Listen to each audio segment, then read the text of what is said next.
All right, you bastards. This could be interesting. Look, I've got this going on. Look. Can you see it? The old the computer was. I'm stoned. I'm stoned on jazz cigarettes. But I want to tell you the story because there's a few funny moments. But just before I started, the computer started playing up, and like I say, that isn't great. So I'm going to give that a little bit more time. I'm sure it will be all right. I have actually got a new computer coming, but I'll wait till it's on the computer and I'll tell the story because it's funny. I got proper caught out. And to add to the potential drama of the night, at some point my missus is going to come through those doors, absolutely shit faced.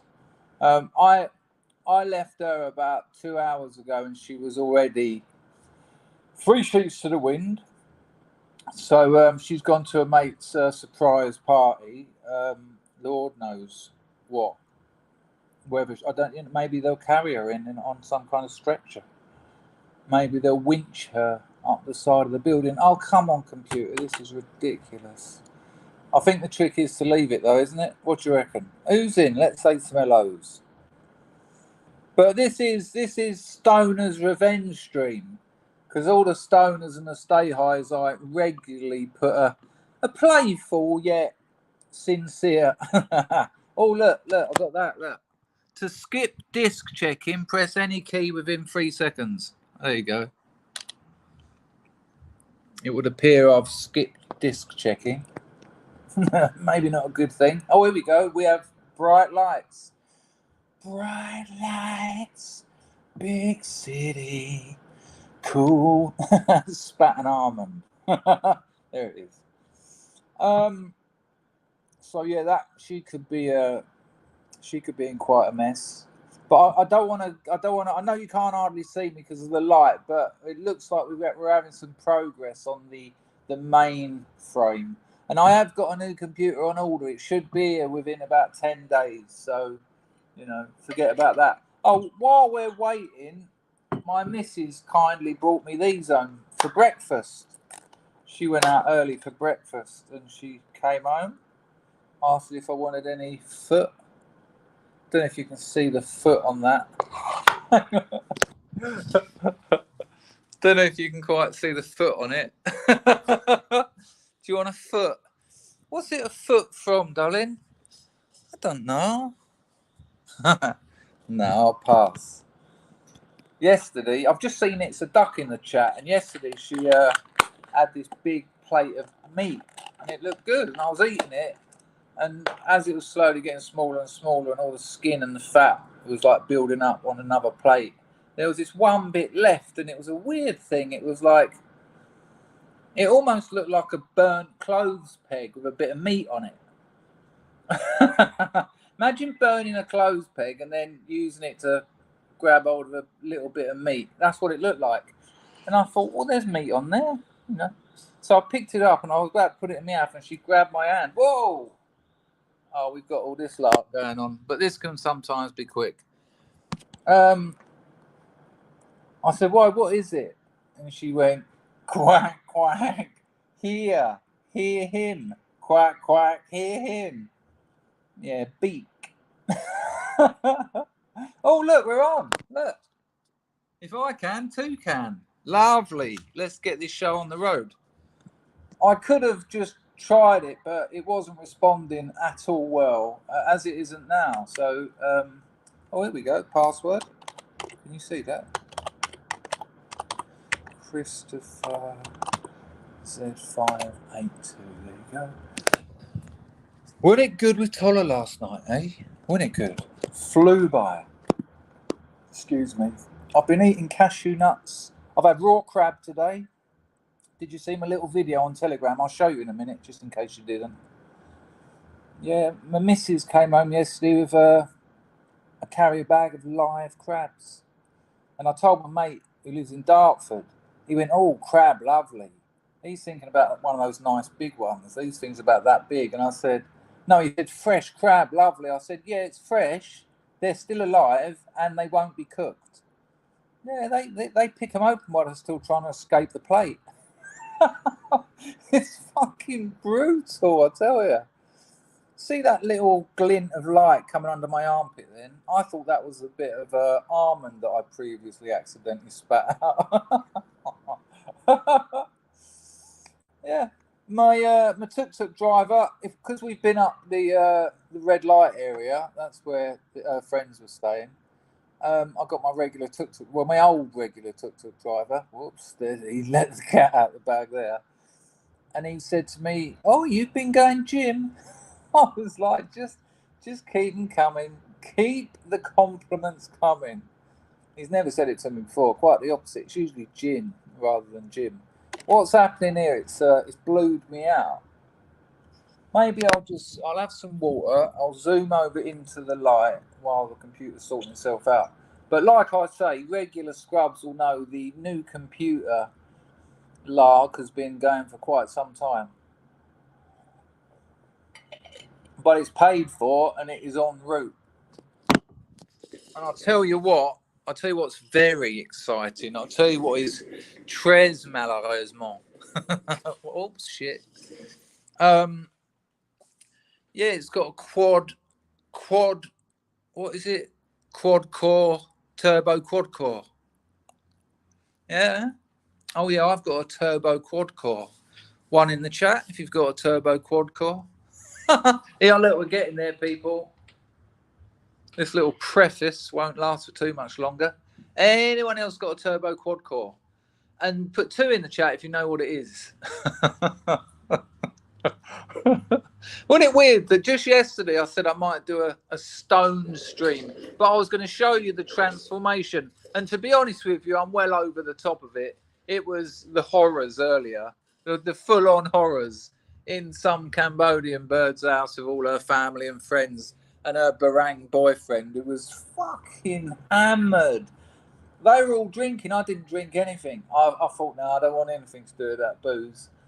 And the girlfriend whose party it was, when her boyfriend went to sleep and a few people left, it was me, my girlfriend, and her. And she started talking to me, and her English is awful. It's awful. She just kept saying his name. We'll say his name is Ron. Sub Ronnie. It was Ron. It was him. He ran away because of what they'd done, because they stitched him up in England. And she was going to me, him wait, Ron, him wait for me. Right, so I don't know where he's waiting for her, why, when. That's the opening of the story. Shaking her head, eyes filling up, and Ron, him wait for me so long. And I was like, oh God, because I've been on the jazz cigarettes, my missus just tries to make me laugh at the cost of anyone else in the room. She doesn't give a shit about them, which is kind of awkward because she pulls really weird faces, and she doesn't care if they see them, but they don't know why she's doing it. So that I don't know if she knows how weird that is, because occasionally they'll look at her and she'll just stop doing it, but she'll be sort of going like going boss-eyed. She'll sit there for a minute with her eyes crossed, just joining in the conversation, relying on the hope that her friend won't say to her, "Why are your eyes like that?" And they never do. And I'm just cracking up. While I'm cracking up, she's then gone, him friend say him go America. I was like, oh no. And then she started crying, full-blown crying. I was going, it'll be all right. Where is he? I said, who is this bloke? And she went, him. Did I just dox him? I think I just said his real name, didn't I? It's only his first name. Anyway, she just kept going. And she told, you know what boozers are like, same story over and over again. I've done 2 bifters of amnesia haze to myself. I was just looking at her thinking, what am I doing in Cambodia? And you know what stoning's like. I was like, surely I should have thought about this. How long have I been here? The old thinking about life decisions. In a way, a good thing to do. You should dust off those cobwebs here where the old computers would appear to be working. Occasionally you should dust off those cobwebs, but not when you're watching people chasing live crabs off of the side of the plate, breaking their living legs off of them. Breaking their living claws off of them. And this thing's just going, I wish I hadn't made my way out now. And then just eating it. And it's just like jelly. Crab meat's like jelly before you cook it. I had a couple of legs. Not for me. It was actually all right, but then they brought out the guacamole and nachos, and I was like, let's go. What an absolute surprise, shock alert. Hello, Rose Rowley. Oi, oi, love to Scrubs. Chris, look at your telegram. My pops is a hippie and an epic songwriter, and still trying to make it at 74. The title resonated. Well, I can't do that right at the moment because my computer's not working, but I certainly will if it actually, yeah, it looks like it's kicking into gear. Isn't it weird that it looks like I might have timed the new one just right? You know, the one with the quad-core turbo? What is that? I haven't had a chance to look at the messages to see if anyone knows. Will Martin has changed his name to Current Thing Enjoyer. Good work, good work. I just need to turn my phone 90 degrees. Preferable? I saw Packer write something somewhere. I think it might have been in the chat with Tolla, and I was really laughing at it. Oh, come on, the computer, it ain't enjoying itself. It's not functioning. Is that better though, people? I've got Sir Grego saved the day. Thank you though, Rose, for that. It looks like there's one from the Mouse Cat there. Let's see. Mouse Cat says, Chris, need a bit of advice. Bad time. Need a bit of advice on books. Asked a question on entropy, but you don't need to repeat it here. Maybe just email me back some pointers. All right, well, I can't see entropy at the moment, but I'll have a look and I will do that. I mean, maybe I will mention it here. I'll obviously see how private or whatever it is. And I'm unsure as to why you're saying that. So, but we'll cross that bridge when we come to it. But yeah, certainly. Speaking of reading, I wanted to save this till I could tell you on the proper screen, but Substack done their writers' hours thing, right? And it's the writers' hours shout out thread, and I've just been brutal because last week when I done it, I got loads of subscribers. Because, like, for a start, what you're meant to do is shout out another writer on Substack that you read. So you're meant to say something like, "I've really been enjoying Illuminatus. He writes fantasy fiction," and you say a little bit about it and say, "I found it." Blah, blah, blah. That's the plan. But almost everyone uses it just to shield their own channel. The first bit is like, I write crime fiction, but I think I might give it up soon, even though it's been my life's passion, because I just can't get more than 10 subscribers. If anyone can help there, that would be great. Oh, yeah, I read Catherine's cookery stuff. Now, I got the notification on my phone, so I got in early, and I got, I think, the 8th comment. And I wrote, "Here we go again, people. Top prize goes to the author who can shield their own Substack whilst disguising it as someone else's you pretend to read."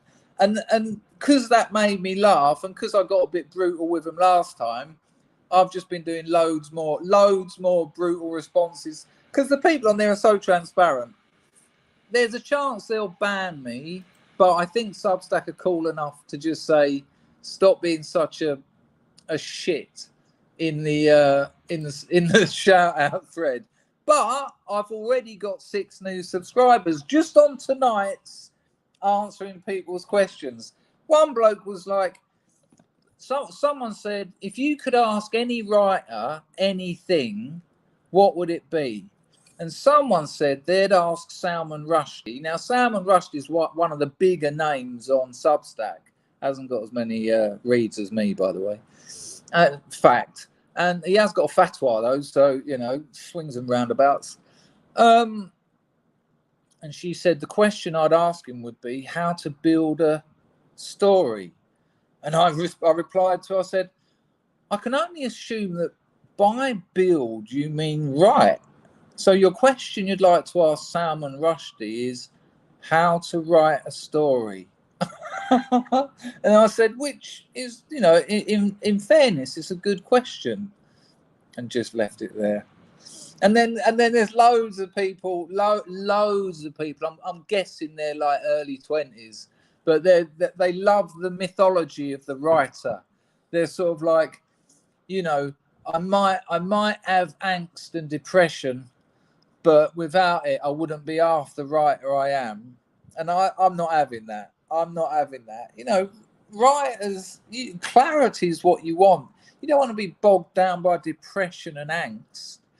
And I just said, yeah, I'm not buying that that mythologization of the writer. It's ridiculous. I said, we've all got a bit of romance in us, but put that kind of shit on the page and no one's going to want it. Just ruthless. But like I say, new subscriber. A couple of people even said, I've subbed to your channel on the strength of that comment. More marketing, more guerrilla marketing. Might not sound like a lot, but last Substack shout out, I got about 25 new subs. I've already got 6. Do that every week over the space of a year. Lovely. It's an extra 300-400 subscribers. Third of them buy your book. Bingo. They tell a friend. They buy one for a gift. Bob's your uncle. Legs akimbo. I'm desperate. My computer's still not working. Let me close that. It is working, but just not as well as it should. I think it's StreamYard, but why wouldn't it? Why is it working on my phone? That's the bit that bothers me so. Maybe it's just... Why does it do this sometimes? Damn annoying. Nice to see 83 people in. Thanks, people. I have got a cracker of a little story. Oh, it says here you have no upcoming broadcasts. Well, yeah, but I'm on one. I'm actually on one. How can I not have... What? Am I live? Can people actually see this? Thank you, Mousecat. How comes they reckon I've got no... Good God. I mean, if this isn't... This is why you shouldn't smoke weed. Look, I can't do it. Oh, nice one, it's a duck. I am actually here.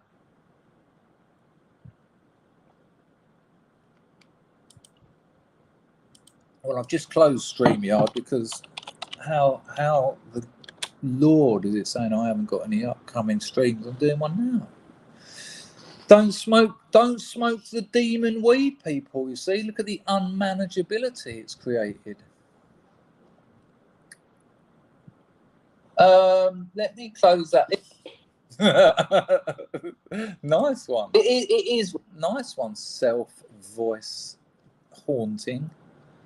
Right, here we go. Oh, here we go. Enter studio. Right, people, I never quite know how to do this. You might get the old live LSD J.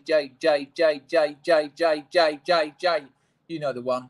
But it would appear we are making progress. Excuse me. Enter studio. Right, how do I remember? Add that one. And then hopefully, look out for your ears. Look out for your ears. Hello, everyone. Thanks for waiting. A little bit too much tip, but they're looking good these days. Look at the curvature, though. You there, Mrs. Packer? Look at the curvature. The curvature. Observe the technique. When I used to go skateboarding down in Gravesend disused swimming pool, there was a bloke there called Chrissy Gould, and he used to ride a freestyle skateboard.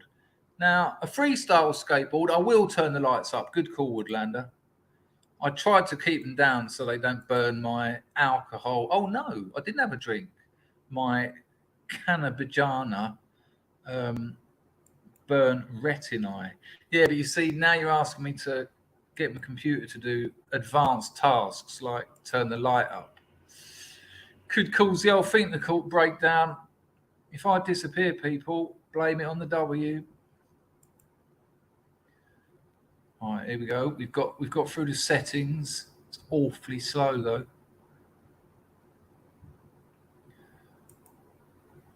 Here we go. Not long now. Not long. Here we go. A little bit of this. There you go. Preferable. Hi. I'll also bring myself a little bit closer. Closer. Closer. Pretty woman. Terrible voice. I don't know why people talk about Roy Orbison.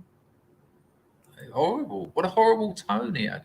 Pretty woman. Singing out my nose, pretty woman.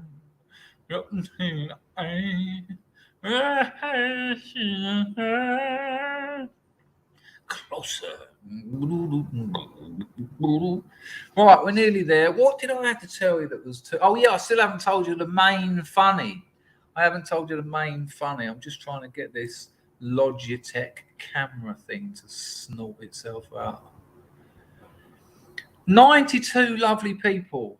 I think I'm done with the Substack. I've told you what I've done there, but I do know the main funny. Oh, okay, it's already running, is it? No, it isn't. How strange! You said it's already running. It isn't. He did want to be Elvis, did he? How peculiar. I can't. Oh, there's a load of pages open that shouldn't be. How cheeky. That might be why it's running on super slow. Close all of those. Now I can't move. Now Chrome's not responding. Good.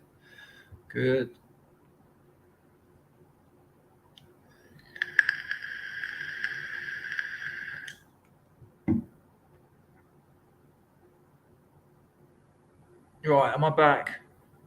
Right, we'll press that one. Boom, there you go. I mean, if this isn't a perfect example of why jazz cigarettes make your life unmanageable, I don't know what is. I'm blaming them all over. Right, so here's what happened. Here's the funny bit. So last night, my missus said to me, "Oh, you're going to come to my mates for dinner. That's the raw crabs and all that."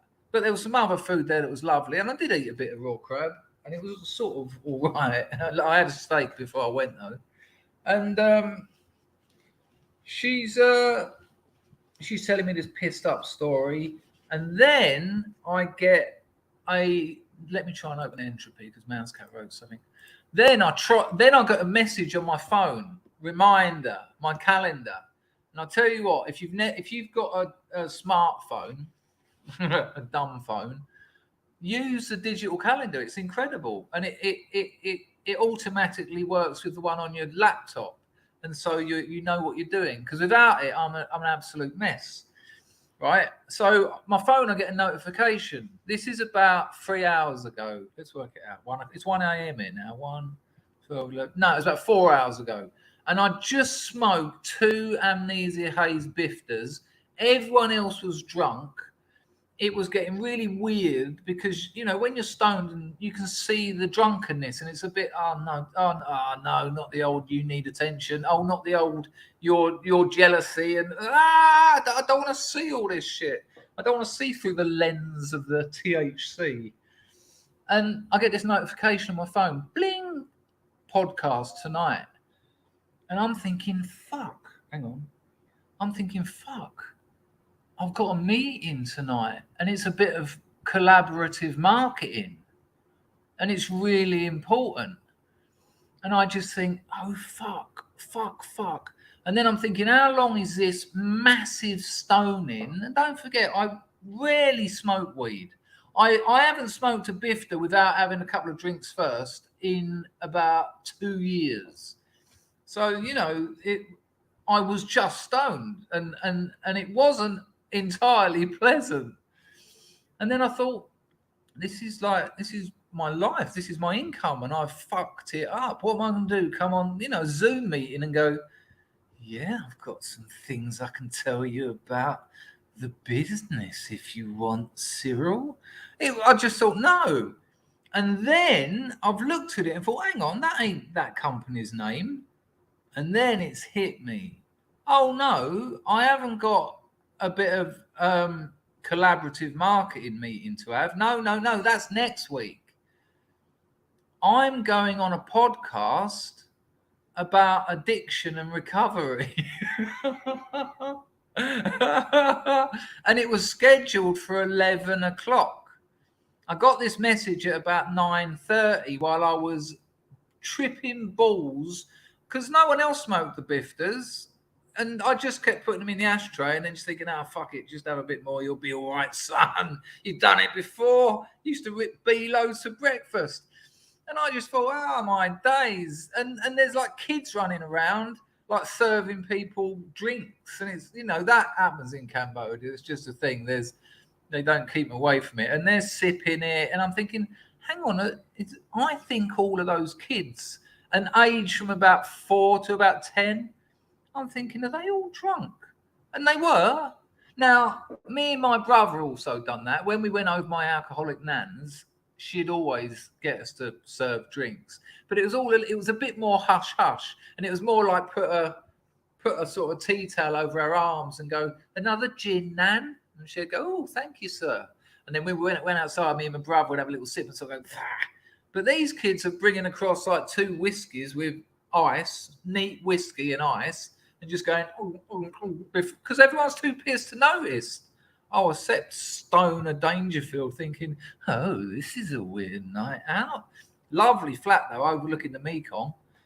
Anyway, so it's not this fucking marketing thing. It's a podcast about addiction. Now, I already told him, without a doubt, Marzipan, yeah, that's why I smoked 2 and then regretted both, rather than smoking 1 and regretting 1, yeah.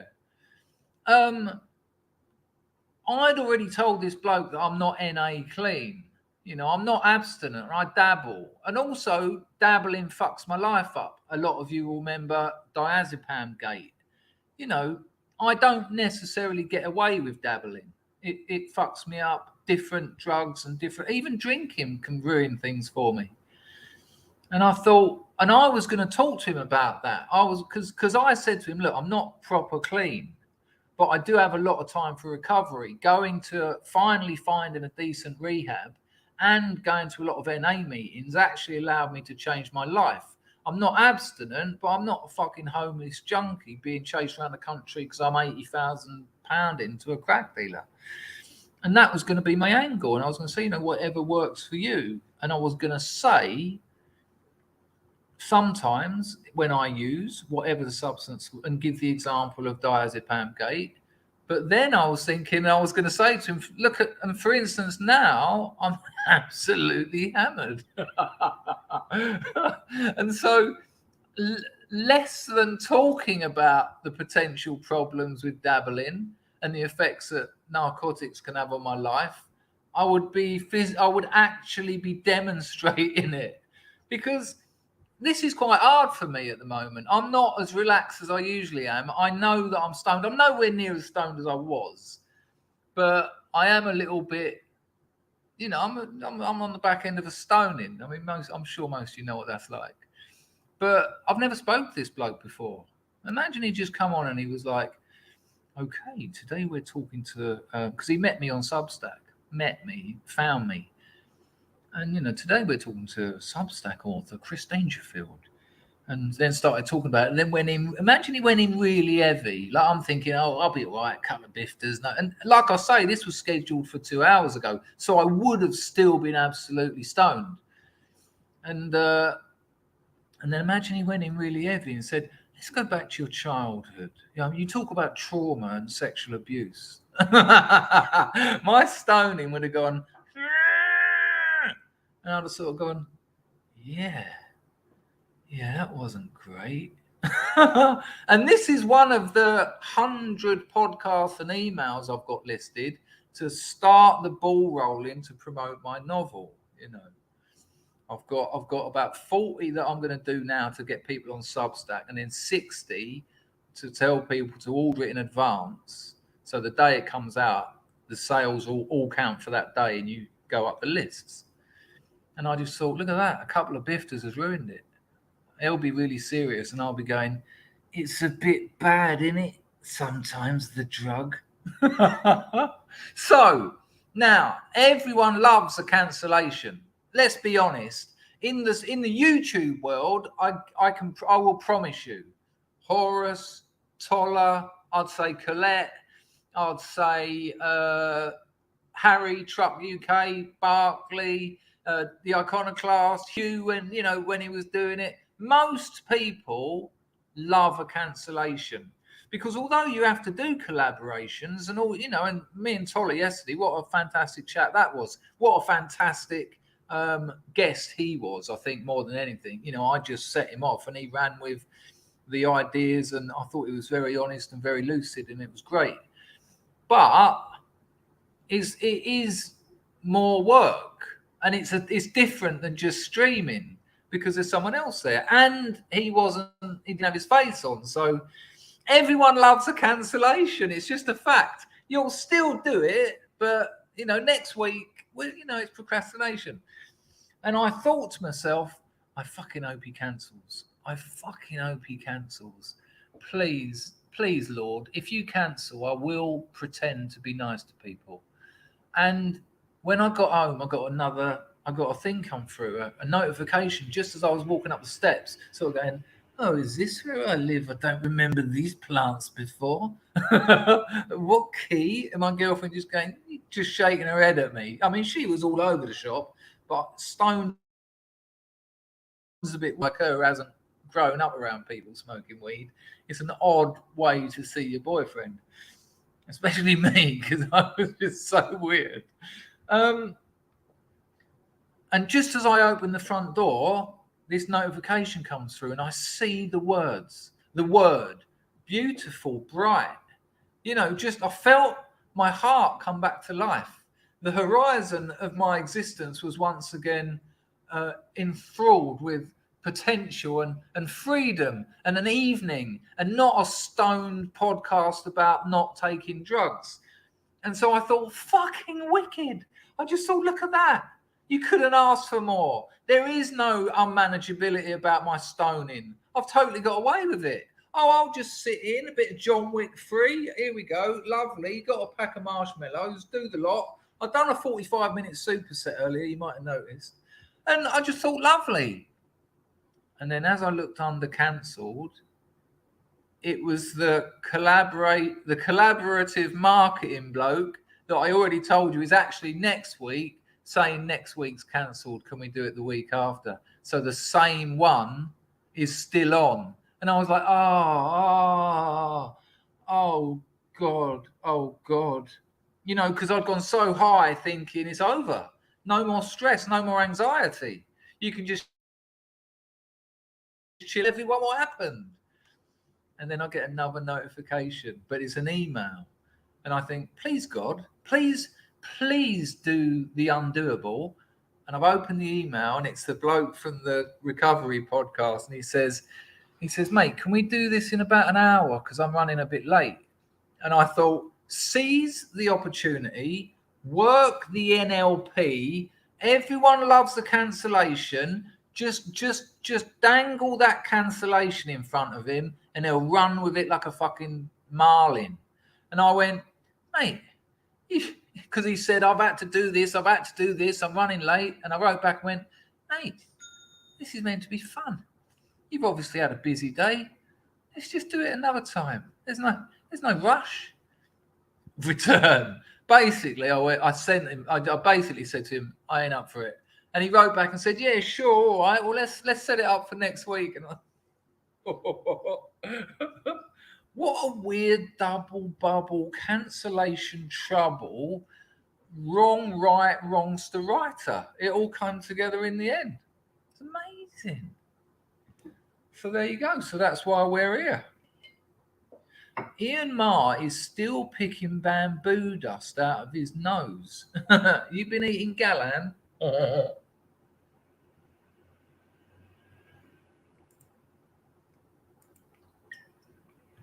Right, let me open up Entropy, which would now appear to be working. Nice to see you all here. Don't forget Semiagog, that's 2 weeks' time. Sharla, who wrote Addiction is a Choice, is going to come on and tell you why psychiatry is a sham. And I'll tell you what, it's compelling stuff as well.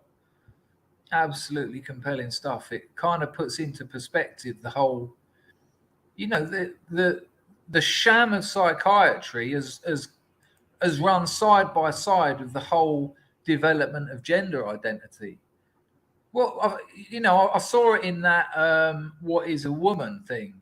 That researcher Kesey or Ken Kesey, I knew about him before because he based all his research on sex on prisoners, yeah. But he also used a lot of street urchins and junkies for his research because he knew what's happening here. Why is that frozen on that? Oh, hang on. Maybe I don't need to have that on. Oh, I do need to have that on. Yeah, he also used street urchins and gutter snipes and junkies because he knew they needed the money. So he'd be like, will you come and answer a questionnaire about your sex life? Now, the sex life of street junkies, from experience, that's not a fair sample of the population. Prisoners, including pedos and sex offenders, homeless people and junkies, and this bloke was an absolute terror. He was a terror. He conducted sexual experiments on children, including babies, and recorded how many times they orgasmed and things like that. He had sex offenders doing it to them as research. Now this is sort of like the gender identity explosion. I think it was Kesey, or it might have been John Money, who nailed that term, who come up with the term gender identity. John Money, he got those two twins. I watched that documentary about the kid, and they burnt his cock off trying to circumcise him. The machine got a bit hungry and took his old cock off. And this John Money, who was doing all this research into gender identity, he said, bring him up as a girl. He hasn't got a penis. Dress him in girls' clothes. He'll take to it. He invented gender identity between the two. I think he might have named it actually. And it didn't work. That one of those two twins completely rebelled against it. And as soon as he was 16, took the stupid dress off, stopped putting on makeup, and said, no, I'm just a bloke without a cock. Killed himself. So did his brother. Nice one, John Money. So when you're asked about where all this stuff comes from, it comes from those two lunatics. You'll see it in Matt Walsh's film. I knew about those fellas anyway, but I didn't know that they were so important in the development of where we are now when it comes to this. Gender's a ridiculous word. All gender done is allowed people to talk about sex without it being sex. It's a Trojan horse, basically. Now, the reason I got into all of that is because when Jeffrey Sharla comes on, he starts talking about psychiatry. Oh, psychiatry is about mental health. That's all your ADHDs and all those other fictions. And what has happened with psychiatry, I've told you this many a time, they had to write their own book because standard medicine wouldn't have their homemade, made-up ideas in them. They were like, no, we base ours on research, science, experimentation, not politics, not ideologies.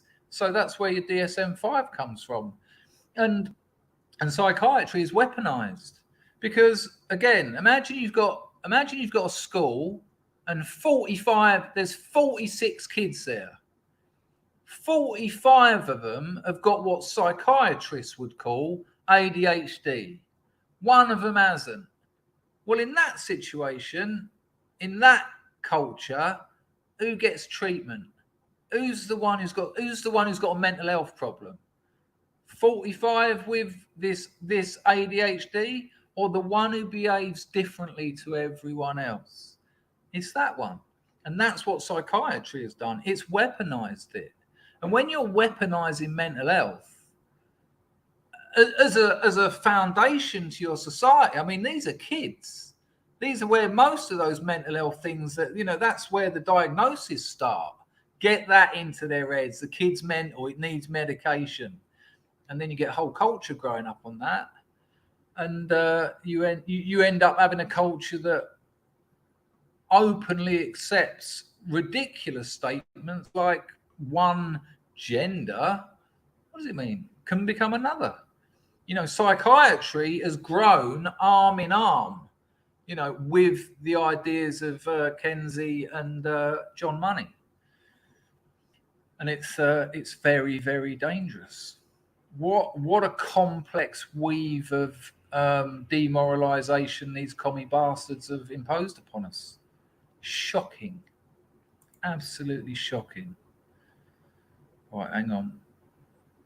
Mouse Cat, do you want me to talk about that, Mouse Cat, or not? I'll tell you what, Mouse Cat. Read exactly that book you said there. Read Ferdinand de Saussure's General Course in Linguistics. It will give you the basics of semiotics. And it will give you the basics of language and how the signifier-signified distinction works. Once you know that, the other book you went for, Roland Barthes' Mythologies, will make more sense. I mean, don't get me wrong, Barthes isn't an easy read. I mean, he's not as hard as your Foucault's, your Derrida's, your Horkheimers. But you do need to know about the signifier-signified distinction, and Ferdinand de Saussure's course in general linguistics will give you that. So yeah, you nailed it. You answered your own question. Good stuff, Mouse Cat. Oh, hang on. Oh, I just pinned. Pinner! It's quite remarkable. There's still 100 people here. We got off to a dreadful start. I'm sort of sobering up a little bit now.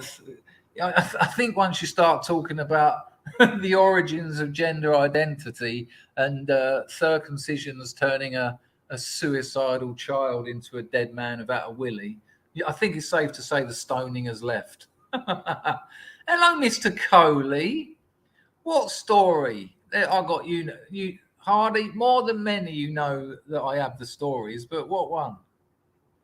I'm not sure what one you're referring to. Good to see you, mate. Hope you're all right.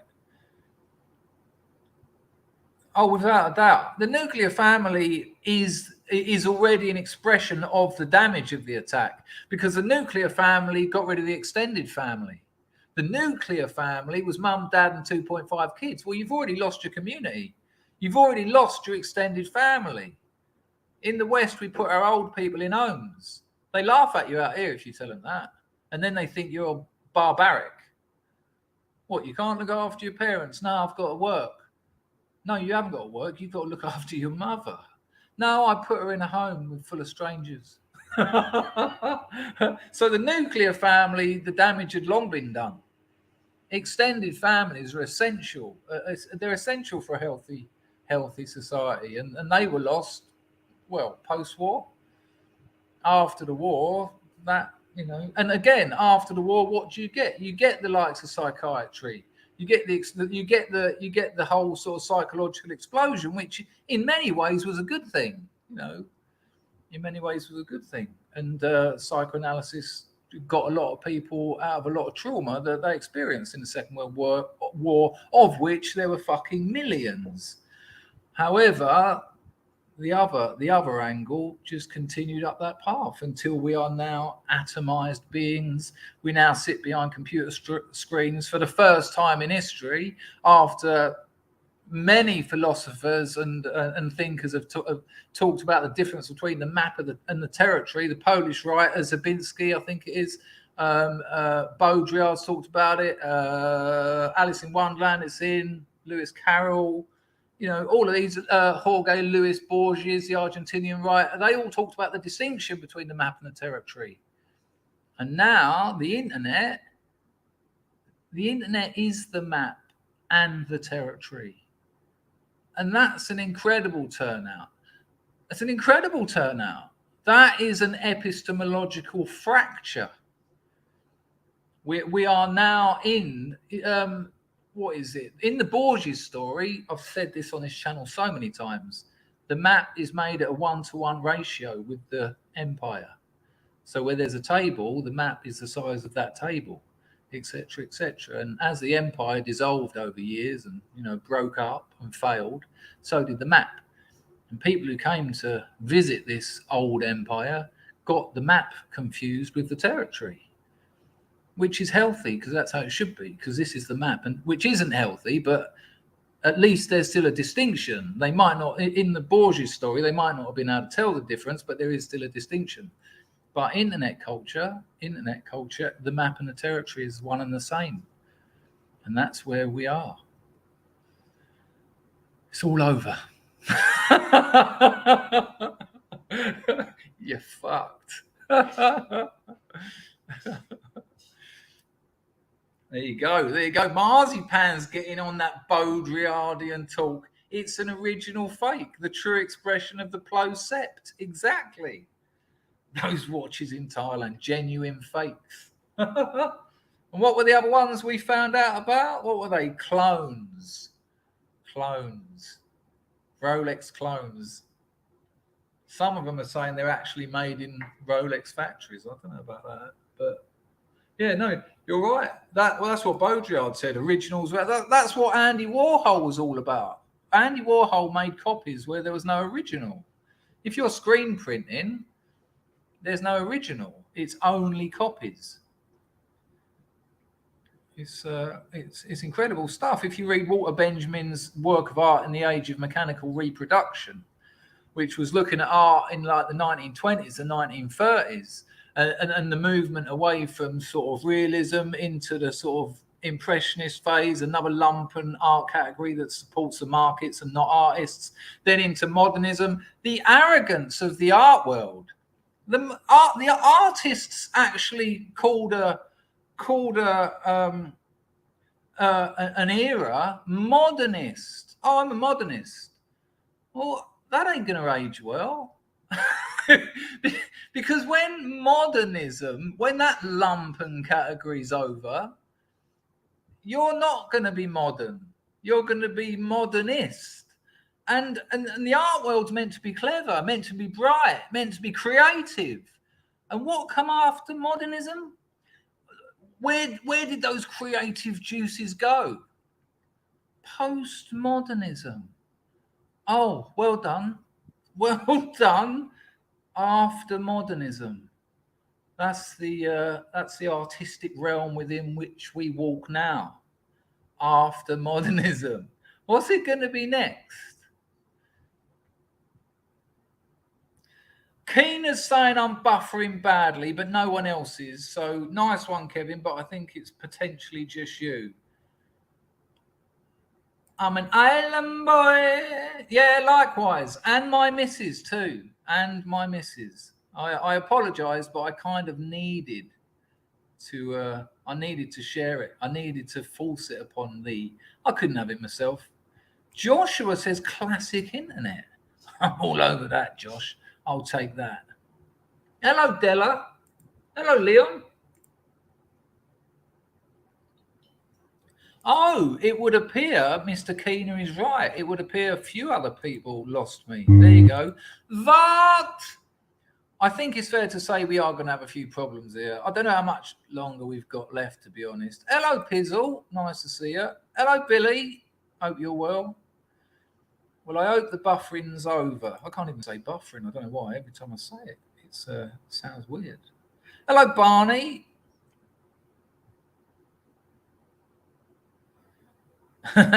Daffy helps. Amnesia hazed. Am I back now? Are we all good?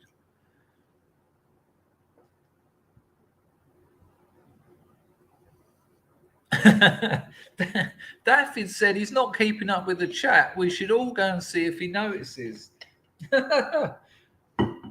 Good stuff with Toller, though, yesterday. I think someone in the chat mentioned potentially getting together with a couple of people and doing a new Three Stooges.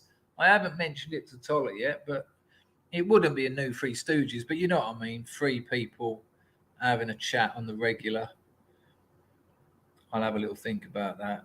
Osmeister says I was buffering. No falling. No, not on two bifters, Lumi. Lumi, were you here when I was talking about how I've hacked Substack again? Smashed it tonight. Just by leaving slightly humorous. And one bloke said, I don't get this, what everyone else is saying about writer's block. I can't write. I can't stop writing. I've written 4 novels this year.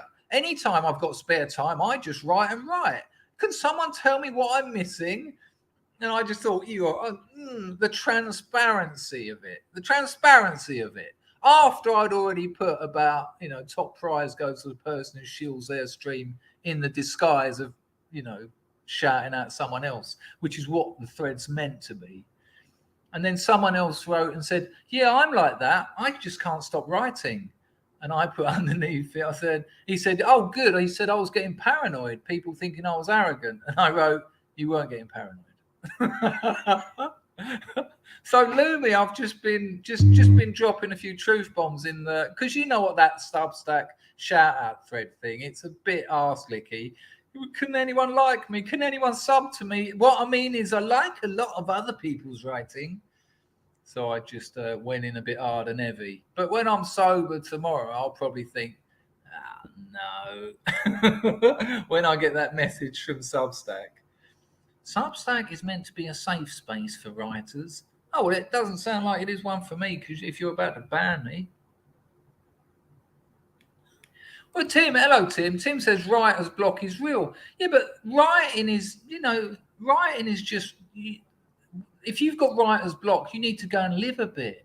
Go and live, go and talk to some people. Go and get on with life. Because then you're motivated to tell stories. And that doesn't matter whether it's fact, it doesn't matter whether it's historical fiction, it doesn't matter what it is. But unless you engage with the world, you're not going to be motivated to write, because you're not motivated to live. Writing is like the last 1% of a writer's job. A writer's job is to understand their environment and themselves, and more importantly, the relationship between the two. They need a bit of self-awareness. They need a bit of world awareness. They need to put those together and get wisdom. And that 1% at the end is just writing it up. That's like filling in the fucking admin at the end of the project. If you've got writer's block, then there's no such thing as writer's block. That's like saying I've got ice skater's block because I'm not doing it now. I'm not doing it now because I don't want to. If you want to write, you write. If you don't, you won't. I also said something like that on there tonight. Yeah, I think it's going to go down well. But like I say, 6 new... Pizzle, that was exactly the point I was making about the ice skating. Yeah, I stop ice skating all the time. I've got ice skater's block. I've got astronaut's block. Hello, Emma. There you go, Lumi. That would have been a perfect response to, and there's loads of them in there saying that stuff. Yeah. No, how are you blocked? No. Has anyone ever had speech block? You sit down with someone and say, hello, mate, what have you been getting up to lately? And they go, what have you been getting up to recently? And they go, okay, are you all right? And they go, because if that happens, they haven't got speaker's block. They've got mental problems. Fucking writer's block.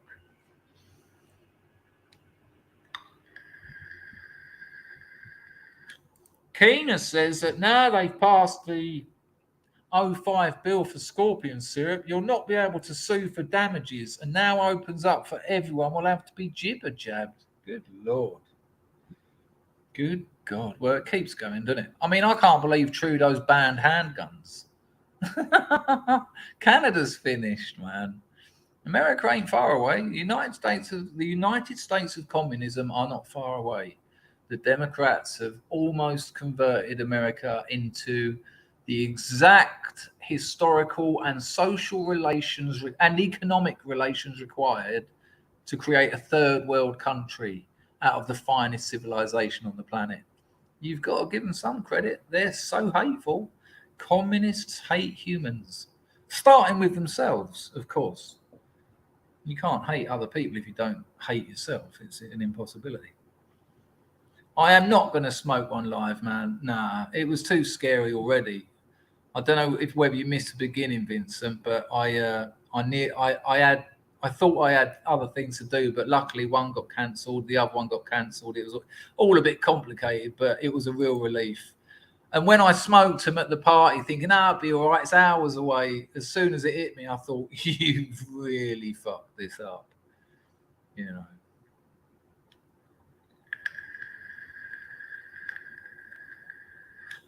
Pax Max says, Dangerfield, not saying anything. For me, it means I'm pondering some important stuff. If someone asks, yeah, but you should tell them that. If someone says, all right, mate, how are you getting on? You should say, sorry, I'm pondering some important stuff. I ain't got time for you at the moment. I've said that to plenty of people. I know this is going to sound rude, but I'm thinking about things that interest me more than your conversation. And in fairness, I didn't ask you to come and sit at this table, so, you know. Puncher's block. Packer, you said something yesterday. I went and had a look at Toller's stream, and you said something in the chat. It was just about 5 words, and it really tickled me, but I can't for the life of me remember what it is. Right, a couple of entropies need dealing with. The grift has been appalling, actually, but I have been stoned. I thought I saw someone come in, and I think I might have missed it. Let me go back and check that. I mean, we had 20 minutes on the phone at the beginning. We had 5 minutes buffering. We've had me rambling. There you go. Mrs. Me in it. Question. In your gaff, do you have a bath or a shower? Shower. I do miss baths. I hate showers. It's a junk thing. You know, my skin has been ruined forever. You put water like fuck off. Get off me. My missus will have 2 or 3 showers a day, like most Cambodians, because of the heat, and they don't like to clog up their pores with armpit glue, because it's best to let shit out of your body if it's trying to get out. But if we had a bath here, I would use it 2 hours a day, feet up, audio book or a bit of music. Lovely. Having said that, I did once get a hotel for a couple of nights when they were doing some decorating here, and they had a bath, and I got in it, done the hour and a half. You know, every time the water got a bit cold, topped it up a bit more. And when I got out of it, I sweated for about 2 hours. It's too hot for baths here. Most houses don't have ovens. There's very little, almost, I'd actually say none.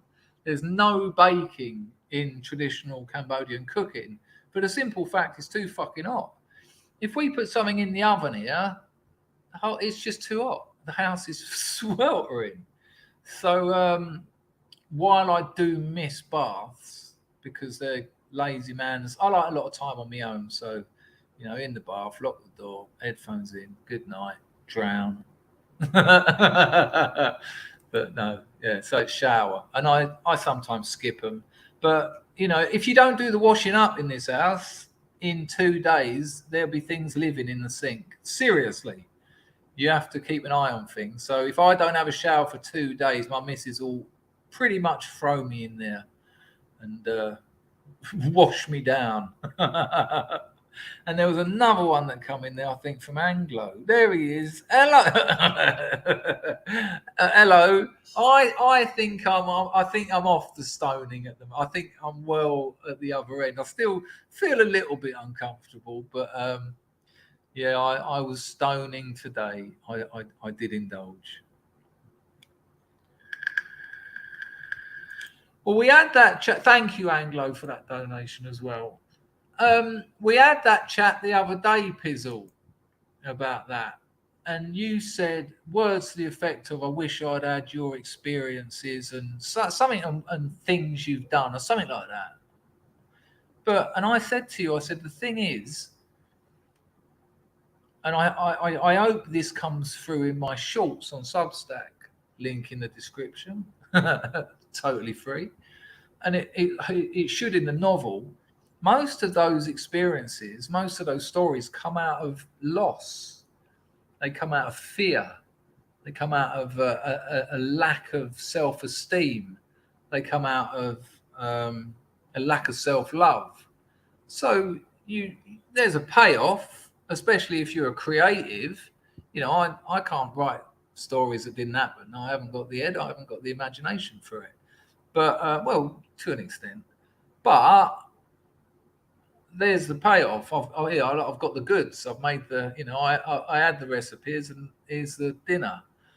But would it have been nicer to have stayed with my first love, who I absolutely adored, and had children with her, and maybe have retired now after investing some money and done things a little bit better, rather than ending up living on the street with a mad girlfriend and a dog, and having people put guns in my mouth and gaffer tape my hands into a fucking sandwich toaster and turn it on.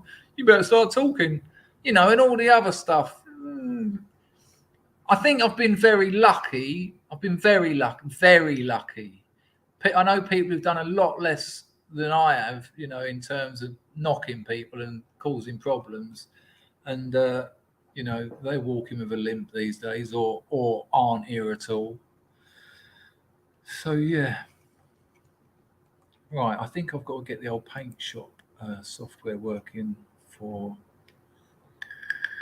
That's incredible, Lizzie. I so know that one as well. And again, because the whole psychiatry explosion. And remember, people, I distinguish, as does everyone, psychiatry from psychology, which is, you know, study of the mind, and psychoanalysis and psychotherapy, which are completely different things. Psychiatry is a particularly brutal and weaponized form of mental health diagnosis and prognosis. These are the fuckers that give children amphetamines to calm them down, and it works because it overloads them. Oh, he's better now. Hello. Lizzie says, my daughter is ignorant, rude as fuck when you pull her up on it. She says it's because I'm autistic. She's not.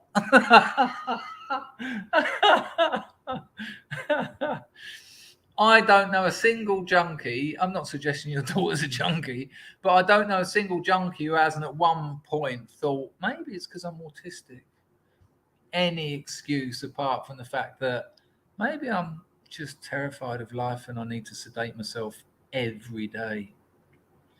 Mouse cat, I'll make it easy for you. Well, I'll make it easier. So let's consider a language unit. All right? Don't go, oh, I don't know what that is. Just bear with me. So a language unit, for instance, could be a word. Right? Let's take the word hand. So I say hand. So hand is a language unit. But so is a footprint in mud, because it means something. If you see a footprint in mud, you can deduce things from it. It transfers meaning to you. Now, a couple of notes on a piano, they're you know, like a word, they're sound. A language unit could be a word that's been written. A language unit could be a painting, which is made up of many smaller language units. Now, here's the thing. A language unit is made up of two parts. It's made up of the signifier. Now, the signifier is the actual material of language. So the word hand, H-A-N-D, right? And or the actual, you know, the actual impression in the mud. That's the signifier. What that means is the signified, right? Here's the classic example. Before Adolf and his mates, if you'd have seen a swastika in 1850, a swastika, right? In 1850. Now the language unit is made up of the material is the swastika, but because Adolf and his mates hadn't used it, it would mean something else to you. You might look at it and think, that's quite a nice design. It's got quite a nice bit of you know, composition about it. That reminds me a little bit of the Hindu peace symbol, which is much the same thing, but in a mirror. You know, that's what it would have meant to you in 1850. After Adolf and his people got hold of it, although the signifier, the swastika, although that remained the same, what it meant, what it signified, is completely different. People aren't thinking of Indian good luck symbols. People aren't thinking of composition. People are thinking of the Third Reich. They're thinking of the SS. They're thinking of the Waffen. So the meaning's changed. Now, you know, your name, Mousecat. If I'm on this stream and I go and I say Mousecat, now everyone hears it, but it means something different to you than it does everyone else because it's your name. Now, if someone had just asked you a question, or maybe someone in the chat said Dangerfield's ignoring you, and then I said Mousecat, it means something different to them because they said I'm ignoring you than it might do someone else. Even though Mousecat, the signifier, has remained the same. What it means, it's arbitrary. They're not stuck together. They're not glued together. But you'll get all that in the general course in linguistics. Because the other thing you sort of need to know to fully understand it is our language doesn't describe things. When I say vape doesn't tell you anything about this. But what vape does is say to you, it's not cotton, it's not the moon, it's not a microphone, it's not a bit of real poo, it's not a shoe, it's not jelly. It excludes all other signifiers and it rounds it down to this one. So you know what it is. Going back to Jorge Borges, he wrote a fantastic short story at some point where he talked about this dictionary that this tribe had. And the dictionary, the words of things actually had meanings. And it was a dictionary of animals, if I remember rightly. And there was a name of an animal, and the word actually meant, rather than dog doesn't tell us anything about, dog doesn't say four-legged canine, male four-legged adult canine. No, it's just dog. It's arbitrary. But in this dictionary that Jorge Luis Borges wrote about, the names of the animals actually mean things. And one of them, for instance, is drinks from the water pitcher at noon. So the name of the animal actually had a meaning. There's another one of the animals in this dictionary's meaning is looks like flies from a distance. And Foucault quotes all this. And his classic line is, when I read that, what struck me and caused me to write this book, and it's his heaviest book. I wouldn't bother with it. It's called The Order of Things, but in French it was called, I think, Lumia, correct me, I think it was Les Mots et les Choses, which I think is words and things. But our language doesn't work like that. Our language, it excludes all the other words. They don't describe things. Dog doesn't. Yeah, I'm just repeating myself now. You'll be all right. Get in there. Get in there. It's good. That general course in linguistics talks about all of that I just said. He talks about tree. He uses the word tree. What do I think about Dave Gorman? He peaked with his looking around the country for other people called Dave Gorman.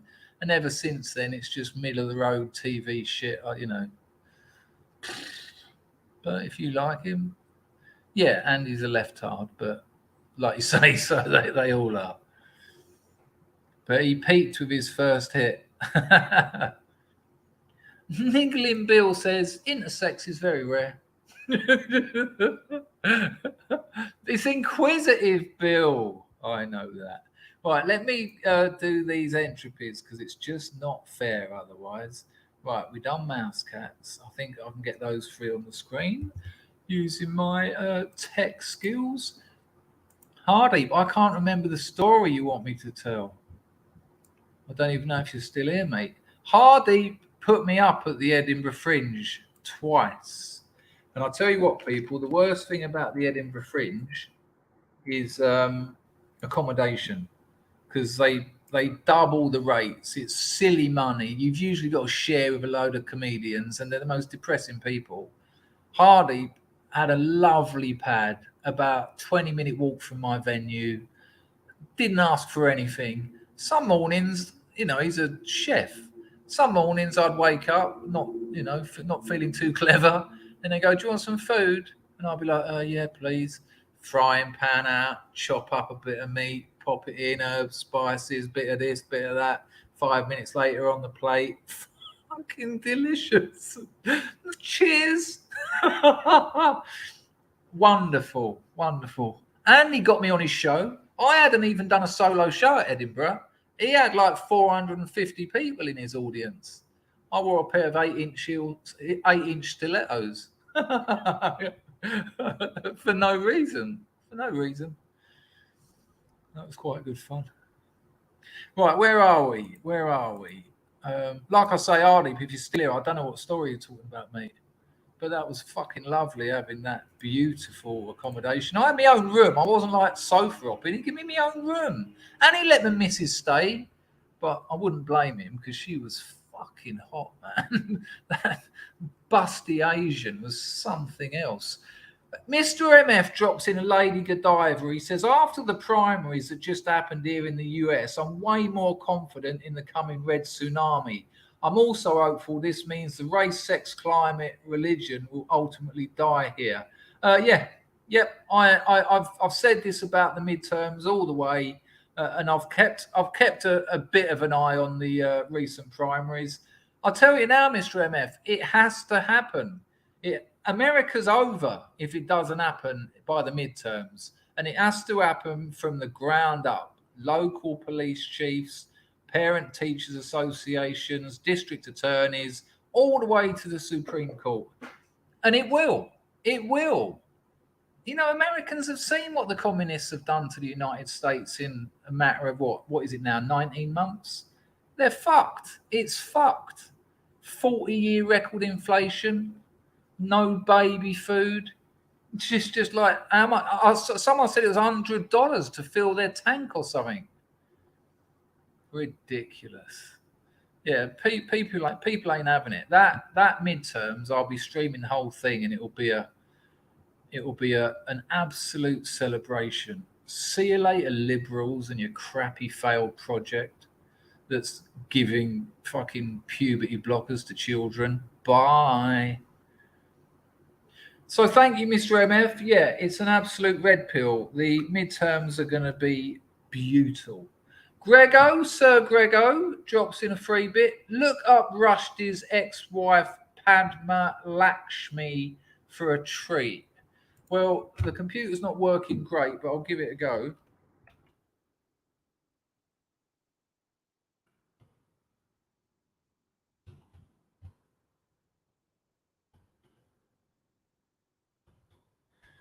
Quite interesting, though. You've got to give... oh, fuck me.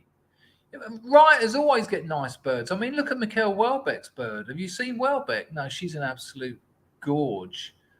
Yeah, I can't put it on the screen, though, Grego, because of the... Oh, I might be able to. Yeah, no, she's beautiful. But, yeah, Mikhail Welbeck's missus is... she's this Asian salt. And I don't know if you know what Welbeck looks like. Billy, hang on, Miss Billy's. Hang on, we'll have a look at our man Rushdie's other half. Well done, Salmon. Nothing wrong with that at all. The power of words. Hang on a minute. Good gosh. Right, but let me show you, Billy. I will get to yours, of course. Let me show you Mikhail Welbeck.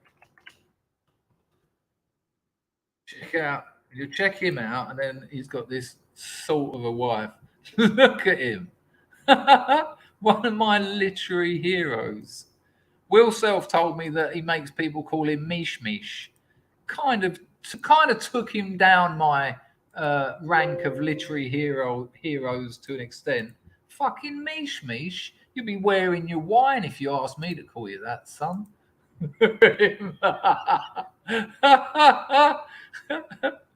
He's got this weird habit of smoking his snout between the wrong fingers.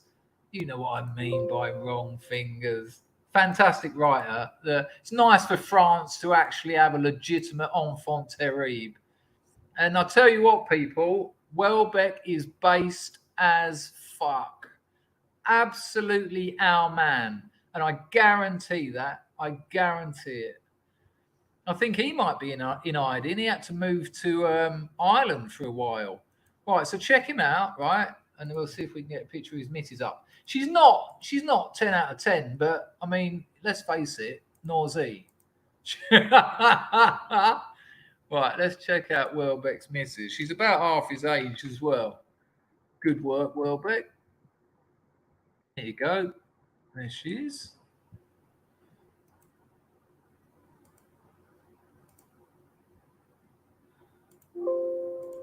But I tell you what, people, read Welbeck. If Dennis is in here, Dennis will tell you.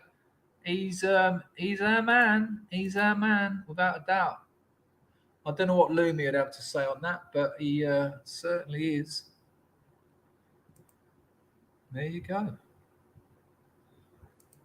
So we'll go back to Billy. Billy says it looks like a mugshot of a meth head. Lumi says Welbeck just needs to report what's going on in France. Yeah, that's kind of what he does, isn't it? But fantastic, though. Fantastic. Submission, excellent. Whatever, atomized, awesome.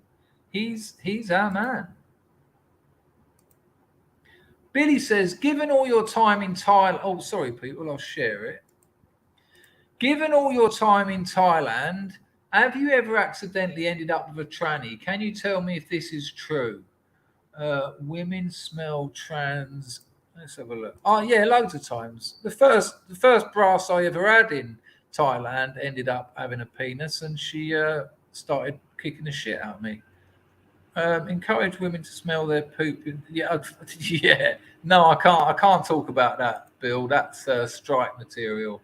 Yeah, loads of times, because you can't tell the difference, especially when you've had like half ounce of methamphetamine and a fucking 20 gins. But as soon as you tell the difference, you're like, yeah, but nah. There's a joke in Thailand. You know the lady boys because they're the better looking ones. That's just rude. Hello, Albert. Nice one, people, for the donations. Machano Kaprasha Tutu. Steve, I'm guessing that's a response to Welbeck. No, he's great stuff. He's absolute great stuff. I'll tell you what, people, he's our man. Read some of it and you'll see. He does, Osmeister, he does look like an old Tim Roth. Like old, almost like mummified. Yeah, that's a very good observation. Oh shit! Hello, John B. Nice to see you. Yeah, I just got. Well, I'll tell you what. I'll pop it on the screen. I didn't write it, I suppose. But this, I mean, this, you know, look, go back to Keensey, go back to John Money, go back to the whole gender identity thing, go back to the whole weaponizing of mental illness. That's how you end up here. That's how 50 years later you get an article that in the culture section says encourage women to smell their poop to become more inclusive to trans women.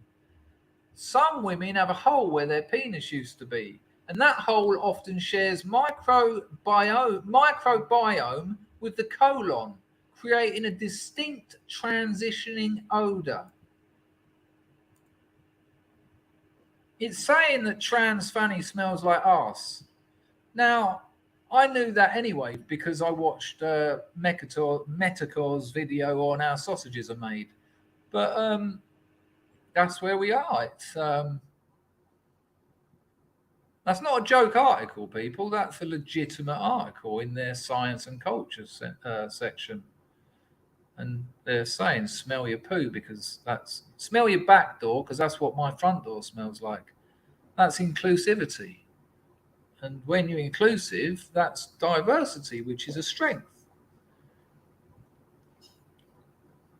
Seems to make sense, doesn't it? I can't see where the logic shatters into a million pieces there anywhere.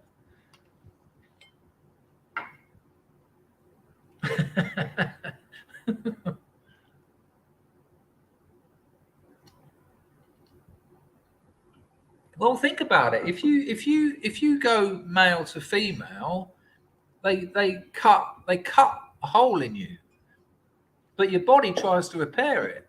So you spend the rest of your life trying to keep a wound open. Now, just the medical realities of trying to keep a gaping wound open, that's a daily job. If it makes you feel better about your life, I don't give a shit what these people do as long as they don't hurt anyone else. But it's the imposition on the rest of us. We have to go along with what is clearly a mental delusion. I would like to be about 2 inches taller. There's a couple of other things I'd change. I'd be happier. But you get what you've got. I prefer to call it a sanus, Lumi. A sanus. Excuse me, a little bit of a burp there.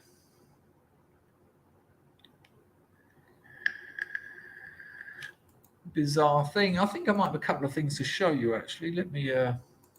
When I say that, which I frequently do on a chill stream, because obviously this is just... I'm totally sober again now. That was weird. I am a little bit concerned about my missus coming home, though. Blah, blah, blah, blah, blah.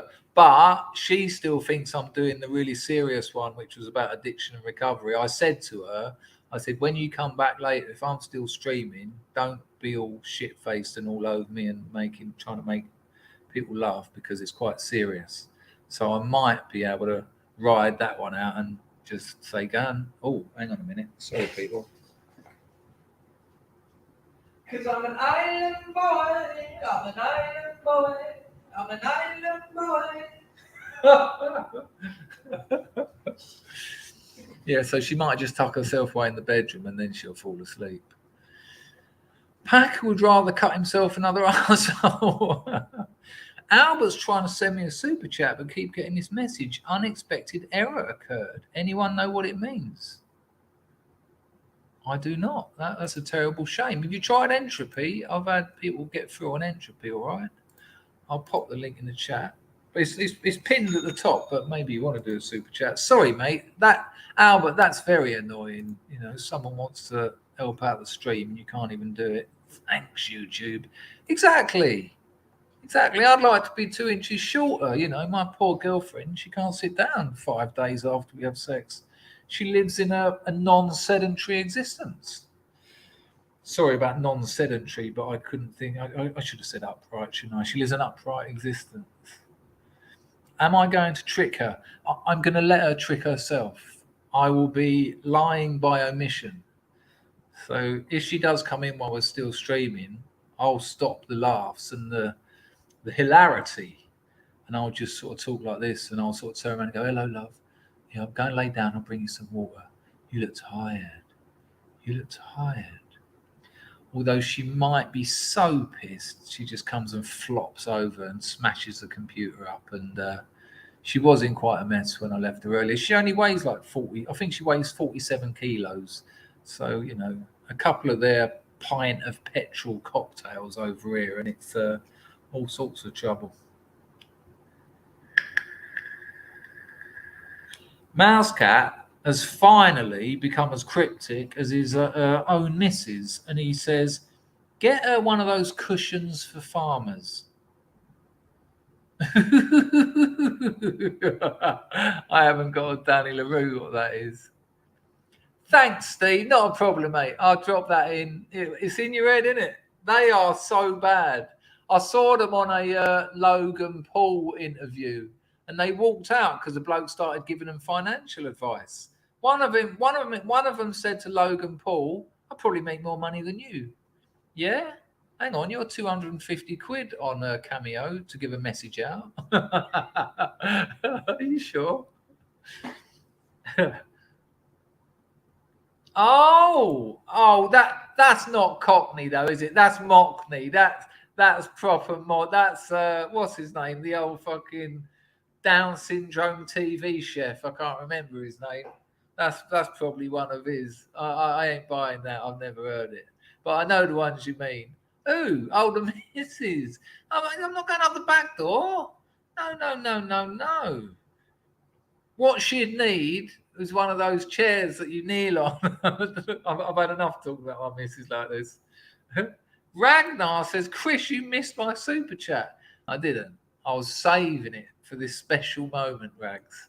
I thought just when he thinks I've missed it, I'll scroll through the chat while I'm killing time and pretend. Hello, Sue, St. George's Sue. Hello, 42. Didn't even know you were in here. Hello, mate. I must admit, though, I haven't been focusing on the chat as much as I should. Hello, Johnny Disco. These pronouns are a bit of that stuff. There's nonsense in it. It's just nonsense. It's a closed linguistic group, pronouns. It's all covered. And they knew that. They knew that, the progressives. That's why they had to. That's why it's illogical, because they knew they couldn't step out of it. Me, you, him, her, tractor. No, there's a bit of a giveaway, isn't it? What can we do? Them. Yeah. Them, they. Yeah, because I'm all of them. I'm all of them, and if you're all of them, you're none of them. That fucked them. That fucked those conservative bastards. No, you didn't fuck the conservative bastards. You fucked reality. And the rest of us are now trying to do the best job we possibly can of sweeping up the bits and putting them back together in some coherent way where we might have a semblance of a civilization left.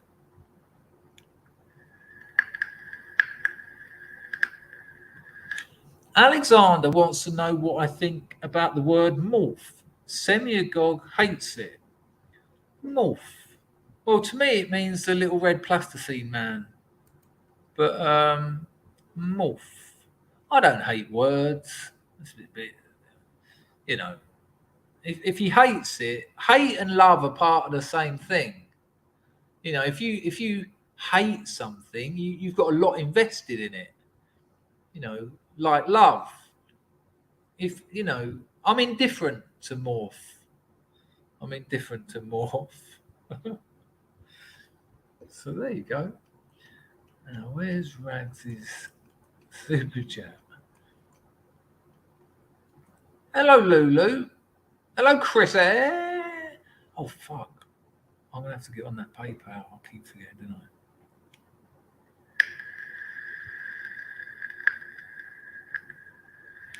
Mrs. Me in it says, Dangerfield, cryptic me. Okay, matey, something in the post from past times. What is this? Some kind of post-structural Mobius strip of a comment you've sent me. I don't know what to say about that. I look for something in the post from the past. That's like the contradiction of language there in a nutshell. Hello, RMF. I haven't had a bath in years. In Amsterdam, a bath is a rare thing. Yeah, I only had one because I was at the hotel. I do like them though, but I don't like them out here. It's just too hot. Kevin Keener has noticed speaker's block. Is that when he covers his mouth though? That's less speaker's block and mouth. That's more mouth block though, isn't it? Because he is actually trying to speak, isn't he? He's going. The devil's in the details, Mr. Keener. Because I'm a Ragnar boy. I'm on. Oh, look. And it's an advert as well, the cheeky fucker. You missed my advert. I mean, super chat. What's the smallest amount? I'm on Amigo News this Saturday, the Four Corners of UK. You'll do well on that Substack shout out thread, Rags. Because you're an island boy. Nice one, Rags.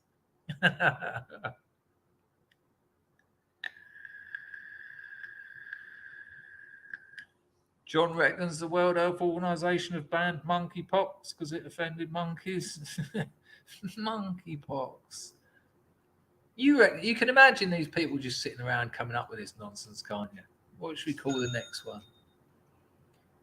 We should call it Jeremy's beard. Jeremy's beard has been infecting people all on the west coast of America. What are the symptoms of Jeremy's beard? Well, first thing you know, yeah, I don't know where I'm going with that, which I made apparent. St. George's Sue, hi to you. Chris, did you see the Amber Turd interview? She said Johnny Depp convinced the world he had scissors for the fingers. Yeah, of course I saw it. I was absolutely glued to the entire trial. I think as a nexus for many, many cultural lines of force. You had celebrity, you had the law, you had gender politics. There was so much. You had social media. You couldn't. To not engage with that trial is to not really be interested in culture, because there was so much to learn there. So yeah, I have been following up. It was an incredible thing to say. What was it? The woman who asked her said something like, "Did it surprise you when the jury basically said you were a lying harridan who tried to wreck someone's life?" And she said, "No. This was a man who convinced the world he had scissors for fingers." I mean, talk about narcissistic. Talk about the evil triad, the Machiavellianism, the psychopathy, and the narcissism. So she thinks that the jury and the rest of the world thought that Edward Scissorhands was a documentary.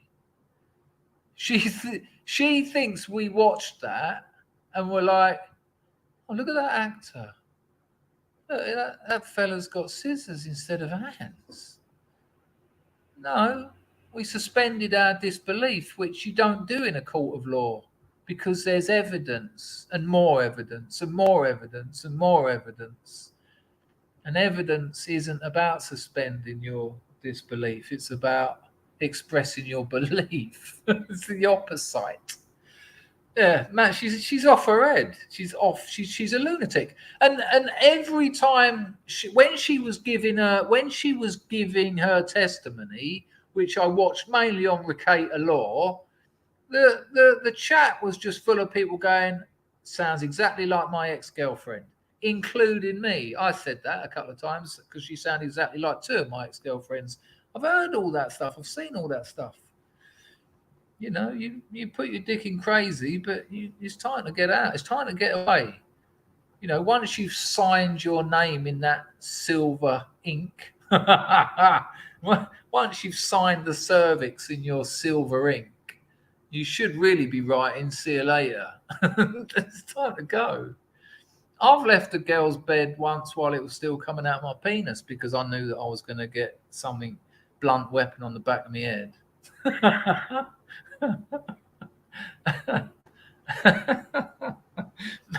Maybe I'm not as sober as I actually thought.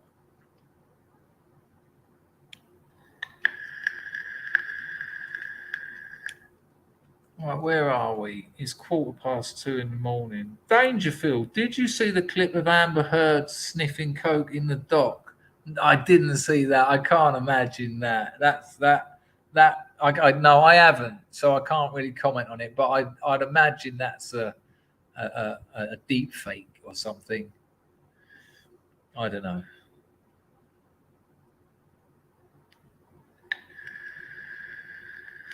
It was madness, Liam. Here's some spilt wine I took a photo of. Yeah, maybe when a bloke with 4 rings on hit you in the face repeatedly, that might have been a better photo. And then someone said, "What? So now women being abused have got to get an iPhone out and film their boyfriend beating them?" No, that's ridiculous, and that's a straw man, and you know it. But maybe afterwards, when your face is smashed up, a photograph and visiting some kind of medical services might help you later down the line in a court case. Oh, sorry, I forgot. But I've got some pictures of him slamming cabinets after he realised his lawyer and his agent had stitched him up for about 20 mil. It was a shambles. She's an unpleasant person. I mean, look, we've all seen trials. How many people have ever seen someone look at the jury? The old fucking Elaine asks her a question that's scripted anyway, and so's the answer. Heard looks at the jury and goes, "My dog trod on a bee. My dog trod on a bee." I've never seen that. I've watched a lot of those televised trials, looking at the jury that much. And people like the Umbrella guy and what's his name, BLM, base legal mindset, who were actually in court. They said, unsurprisingly, that the jury hated it.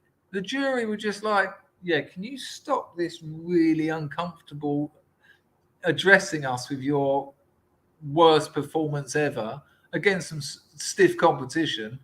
Oh, my dog's trod on a bee. Have you seen the TikTok memes of it? People are going, there's people on there that are doing things like, oh, my dad, he hurt himself on the knee. And then someone's like, oh, I'm learning the alphabet, but I can't remember D. And there's hundreds of them. I've got to get some water. The old nodules are playing up. Because I'm an island boy.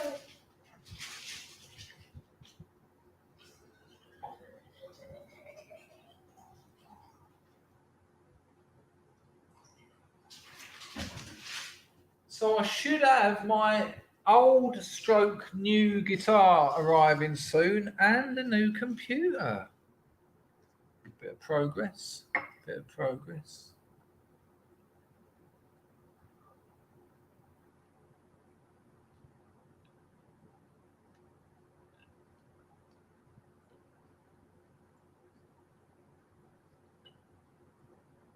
Good luck.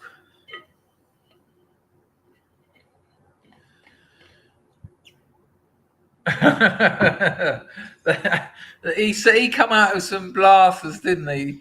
Is this the box you kept called cocaine? And he went, oh, you certainly could keep cocaine in it. And when old Rottenborn said to him, and this was when you poured yourself a mega pint of wine. And Johnny Depp went, a mega pint?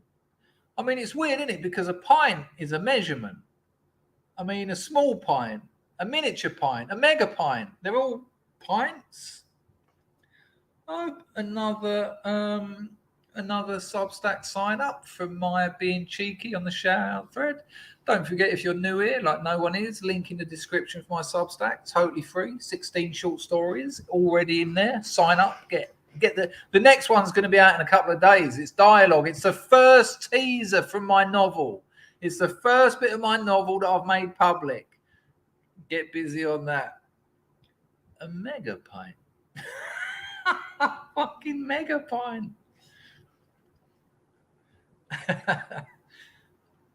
It was too much fun. But there was so much going on there from a cultural point of view. He also said, isn't happy hour anytime. Good call, Miss Glass. Good call. There you go, Mouse Cat.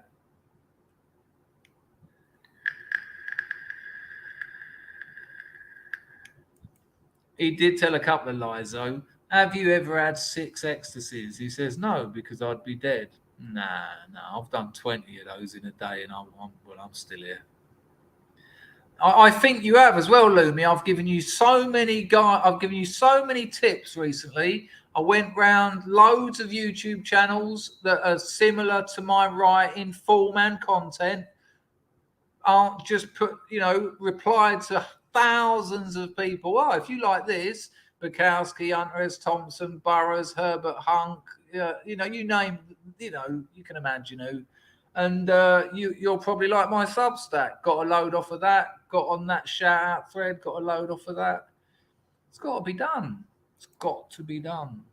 I mean, it's all right if you just want to write for the pleasure of writing, which I take it some people do, but I don't.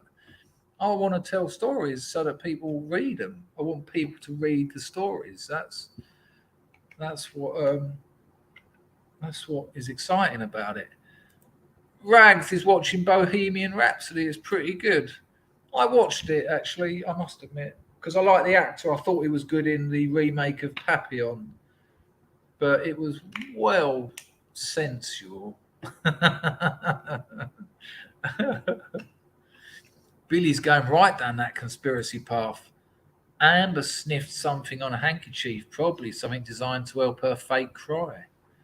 But she didn't, did she? It didn't happen. Lumi's genre is paused. Your genre is fucking tricky. You know, I reckon I'll get into the top 10 bestsellers in my genre. I'm serious as well. Because of a 10-year stand-up career, because of I know a lot of people, because I'll hopefully be able to get Will Self to write something to splash over the cover, and because drug fiction is quite niche, and I've got a YouTube channel, and I've got a very successful Substack. I'll be saying the novel will be released on November the 26th. I beg you to pay now. And then on that day, if it sells 800 copies, and once it goes up, Amazon help it up more. Lovely. Lovely. I did go to the cinema and watch Everything Everywhere All at Once. Was it any good? It's a watchable movie, but the science fiction of it is almost you can't understand it. But it's the problem with most stories involving time travel. Unless you do a Douglas Adams and make your science fiction just, it's tongue in cheek, isn't it? You put the fish in your ear and you can understand languages all around the universe to stop you having to deal with the fact that everyone would be talking different languages. But there's no logical consistency to what the sort of, it's entertaining, but it ain't excellent. So there you go. That's it, the old Babel fish.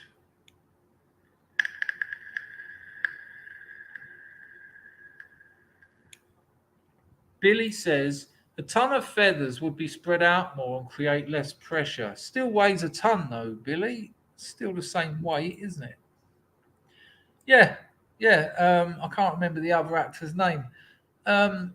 It's all right actually. It's not the first one, but the book is so much better than the movie. That even the movie with Steve McQueen, the book's incredible. But I'm sorry to break a lot of hearts, but even Papillon's not a true story. It's a bits of truth, which doesn't, that doesn't bother me at all. I mean, all writing's a fiction anyway, but people think it's like a true story. It's got some elements of things that happened. Andy Mack says, call me an old skeptic, but I'll believe it when I see it regarding the book. I won't call you an old skeptic. I think that's the same for everyone, including myself.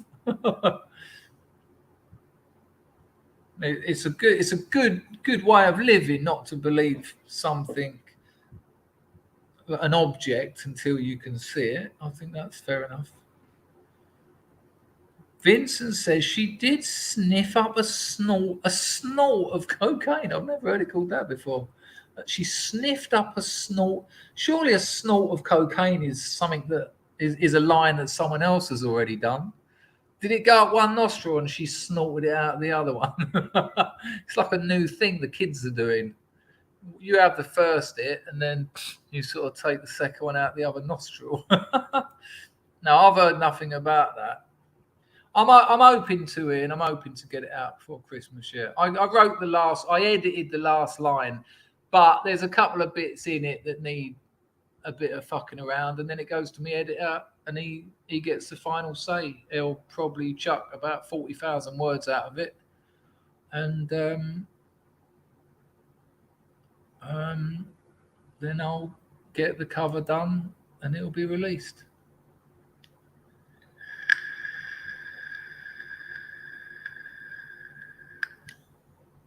Because I'm an island boy. Am I going to shield Pizzle's book when it's done? Certainly. Oh, no. Oh, so do the Soho media elites. Time for a quick bump. I'm like, well, I'll put it in a Rizzler and take it home and inject it later, but I'll pretend I've had a bump, yeah. Just give us the rap. Thanks. Sociable? Addiction is so isolating. All my mates used to go, "Oh, danger, I've left you a couple of lines on the system. Quick, get up there before someone else does." I'd get up there, scrape it into a Rizzler, roll it up in my pocket, come back down. Yeah, nice one, mate. That's a nice bit, isn't it? Because you have to say that even when it's not. And no cocaine is nice anyway. It's a horrible drug. And then an hour later, 30 minutes later, "Oi, danger, I've left my wrap up there. It's just under the tissues. Cut yourself out a nice big one, eh?" Yeah, sweet. Into another Rizzler in my pocket, come back down. Yeah, nice. Get home, lovely. Boom. Oh, fuck me, you know when you've been tangoed when you hit that stuff. Once you hit that stuff, you're never going to snort it again. It's like, no. Don't try that at home, by the way. That's an absolute killer. Cocaine hydrochloride, which is what people put up their nose, was designed for injection. That's what it was made for. The bioavailability intravenously is about 96%. The bioavailability up the nose is about 30%. Imagine the difference. Takes you fucking ages to get it there, and to be honest with you, then it all goes down your throat, and then your fucking throat's numb, and then you see people rubbing it. Fuck, what are you doing? Just stop it. If you're gonna take drugs, at least be a professional about it. I ain't got time for amateur night. Tricky Who says, excellent stream with Toller yesterday, Dangerfield. Maybe Yol could replicate the 3-star. You turned up late because we've already talked about this. Many names have been mentioned. I've got a couple in mind. We'll see. Good call, though, and thank you for your kind words. Yes, Ian. Yeah. Yep. Injecting coke is almost. You think it's like it's like when the telly used to finish. The telly of your mind just goes boo, and anyone who speaks anything they say with an S on it goes. And you're like, and your heart's going. But the problem is, you go high, you go low. You go low, and then fuck me. Good Lord. Willow, I've heard a lot of people talk about junkies injecting in their purple vein, as it were. I'm not buying it. It would the vein won't be able to cope with it. It would immediately just not work. You know, I've been around junkies for most of my adult life, and I've never known anyone injecting their penis. You know, you've got fucking hose pipe width veins running down both legs, and you've got one in your neck. You're going to well go in those before you ever go near your penis. Most junkies' penises are about that big anyway. It's a largely sexless existence. That's your alter ego detective, Billy. Dick injections. Billy says, you are a bit of a drug abuse snob, aren't you, Chris? I don't like needles, so I'm not as cool as you. Billy, do you think I might have been being a little bit sarcastic? Do you think I was deliberately, might have been joking a little bit? Only a little bit, though. I don't want anyone to inject drugs. Come on, let's be realistic.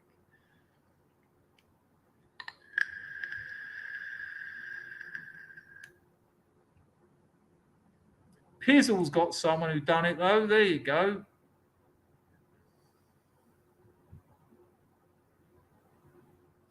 Mousecat says that bloke that grew a penix on his arm because his real penix fell off because injecting there. I just can't imagine. There's not enough resistance. You'd have to get an erection, because otherwise there's not enough resistance.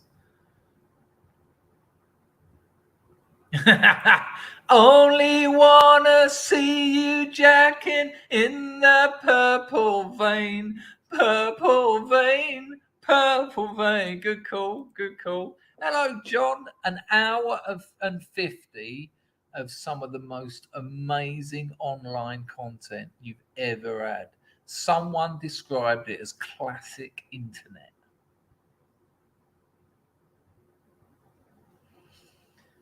Yeah. There you go. Billy says, if he raped her with a broken liquor bottle, her box would be like a bucket of chum. There's a fine line, Bill, and you're yet to find it. She is a despicable liar. I think she abused Johnny. I think she abused Johnny, yeah. I think she abused Johnny. I think if you were penetrated with broken glass, you're going to have some evidence. Maybe there's an element, a level of guilt and shame that I can't identify with, which would maybe not want you to report that. But if you're taking photos of spilt wine, why you wouldn't? You know, she prepared for years. She built up a body of a case essentially. She started a case so that she could use it against him at some point. And surely, if that had happened, I mean, you'd have to go to a doctor, because you'd be in that's going to injure you severely. See you later, Woodlander. Take care, mate. I mean, I sat on a bottle once deliberately, and that hurt enough, and that weren't broke. I saw a woman open a jam jar with her ass. In that purple rain, purple rain, purple rain. There you go, Baz. A little trick of the light. See you later, Woodlander. As soon as you talk about opening jam jars with anuses, the oi polloi, they're off ski. Yes, absolutely, Bill. That's why she had this weird caseload of evidence going back years. Yes. She said that he penetrated her vagina with a broken bottle of Maker's Mark whiskey, I think it was. But there was no, she didn't go and see anyone about it. There was no doctor's reports or hospital reports or any evidence. And she essentially said that every witness was lying. And when beautiful Camille, I love you, Camille. Sorry. When Camille said to her, Camille basically said to her, so all these people who came here, you're accusing them of perjury, who swore under oath to tell the truth. You're saying they're lying. And Amber Heard basically said everyone was lying. And there was she had no evidence. Or the only her own evidence said that every time there was a fight, he tried to get away. Her own evidence said that. She went, "You're such a baby. Every time we have a fight, you run away." And he's like, "Yeah, I just want to get away. I don't want it." And he went, "You hit me." He went, "You punched me." She went, "I didn't punch you. I hit you." Yeah, okay. Yeah.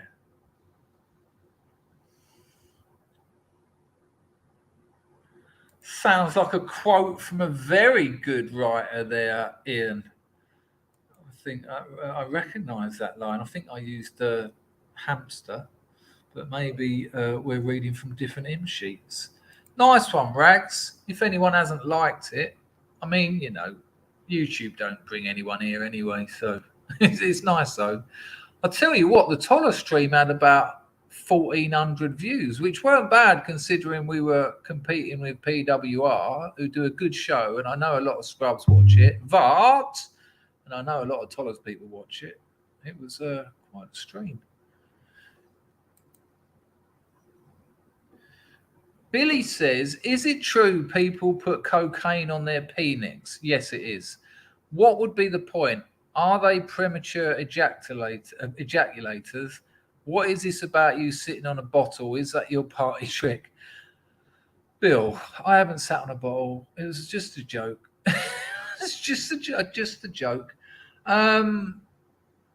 People do put cocaine on their genitals because cocaine is an anesthetic. It's a local anesthetic.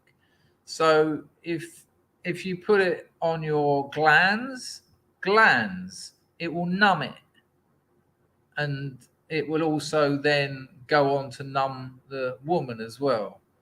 It's just symbolic because it makes the sex rubbish because you can't feel anything. So, mate, if they are premature ejaculators, but you know, people like snorting cocaine off of brass's tits and all that nonsense.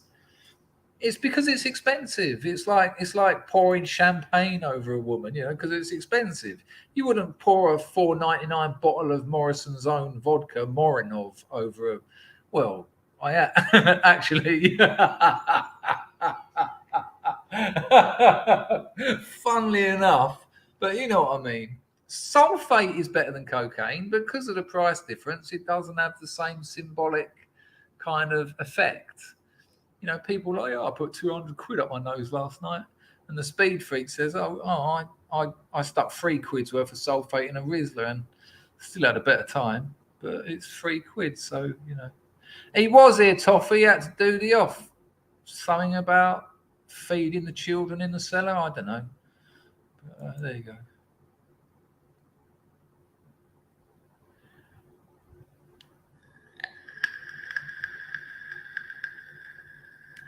Paxmax says, it's like pouring champagne in the sink. It's a thing in Sweden. Vaska en flaska. What, they pour it in the sink to drink, or they just pour it away to go, yeah, money. I got money to burn. Is that the angle? Good Lord. You never know. Come on, the Island Boys are going to be great because in a year, 6 months, TikTok is disposable, so it's brilliant for these things. You see these people come along, they won't invest their money wisely. They'll spunk it on crappy jewelry, and in 2 years they'll be working in McDonald's with all those face tattoos. Ozmeister's having a circumcision.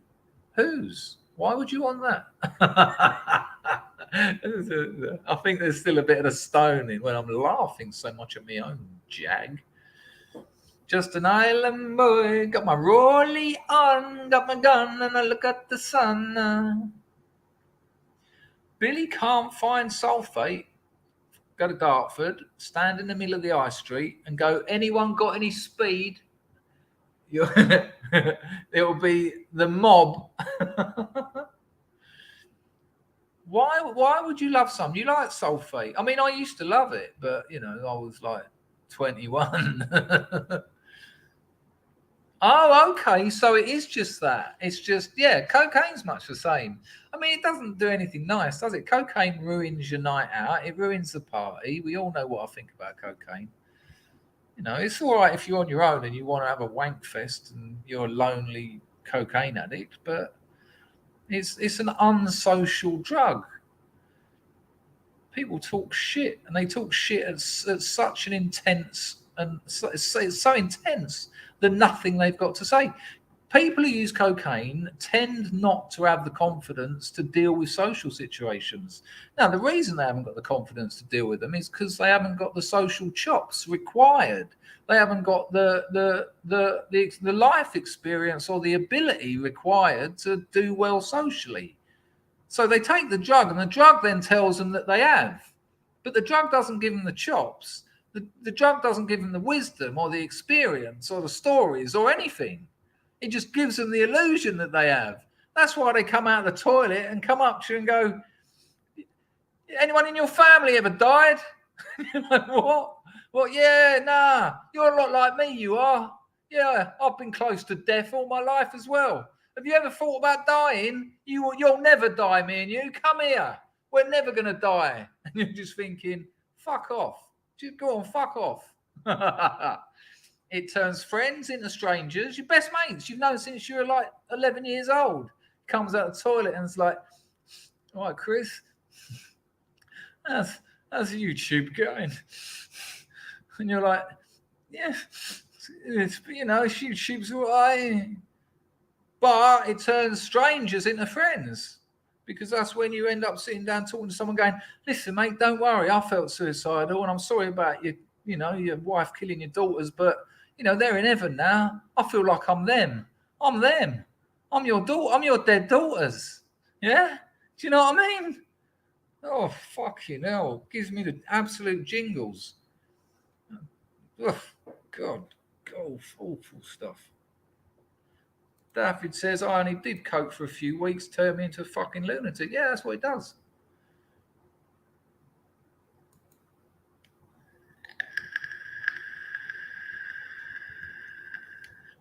I mean, at least crack works. You smoke a crack pipe, you fucking know about it. You inject cocaine, you fucking know about it. You snort it, you're just a prick. But don't do any of it. Don't do any of it. Seriously. Because you're joking aside, because I am obviously making a case here to an extent, but you're playing with fire. You start smoking crack or injecting coke, you're playing with fire. The difference in bioavailability between sticking a bit of that shit up your nose and actually doing what you're meant to do with it is massive. When I was in NA Soho, there was 2 or 3 people dying every week from shooting coke. It's full on. It's absolutely full on. And when you do that, you're like, oh, now I know why it's so expensive. When you just come out of the toilet going, I don't know if this was worth £100. And you go up to buy a drink at a bar, and the barmaid, she's like, oh, hello, Chris. You're like, I don't know, maybe you sell Guinness? And I don't know, hello. That ain't worth any money. That's worth £100 to stop that happening. I'd pay £100 for the antidote. Fucking horrible stuff. So, Osmeister, what's happening with the circumcision? You want to lock the end off, do you? Or is it a medical? Is it part of your other medical issues?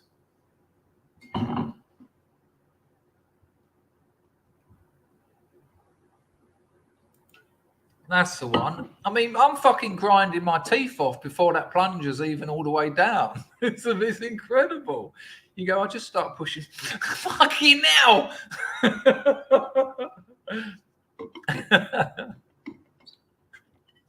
But seriously, you're playing with fire. Don't go anywhere near.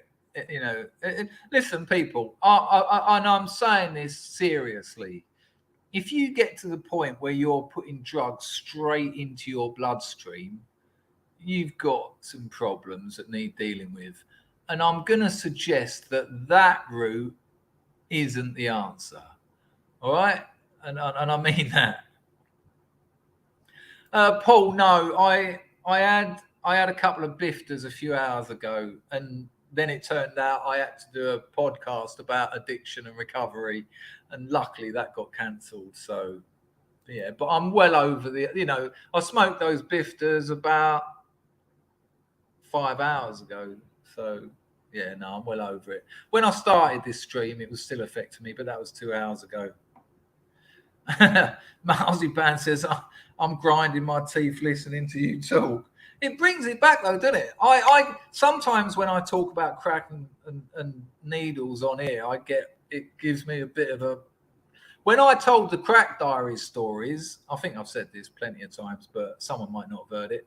When I told those stories, which are 3 of my most well-watched videos, popular videos, should I say, I told the stories. I just improvised it and told what I could remember from the time. That's why I've written them up, because there's loads missing.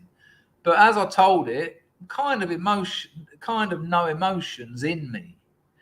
But when I finished, I tried to go to sleep, and fuck me, I couldn't sleep. It was just, it was just on me. It was like, yeah, that nightmare life you just described, that was actually me. You know, that was me. Easy to distance yourself from a story when you're telling it, but to then sort of lay in bed and think, no, that was you who had that firm living in your house, forcing you to sell crack and all the other fucking, you know, that was an awful life. Awful. Stevie O'Gilmore. Oi, oi, it's Stevie. Nice one on the 2 bond, mate. Lovely. Hello, Snaggletooth. Roughest pub in Bideford. Bideford, is that in Devon?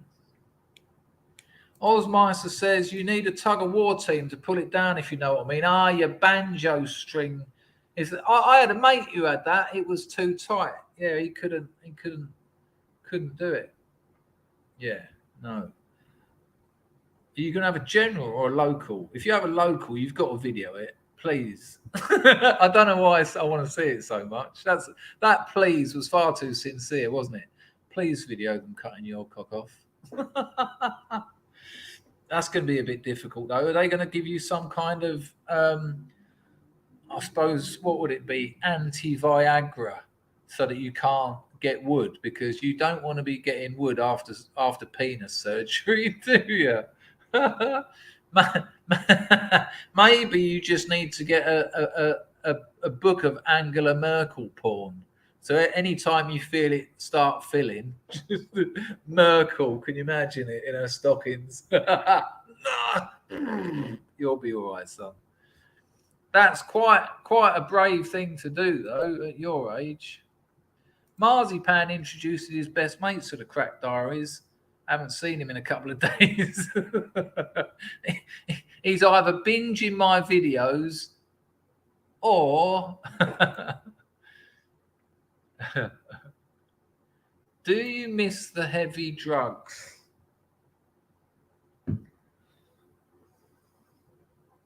Well,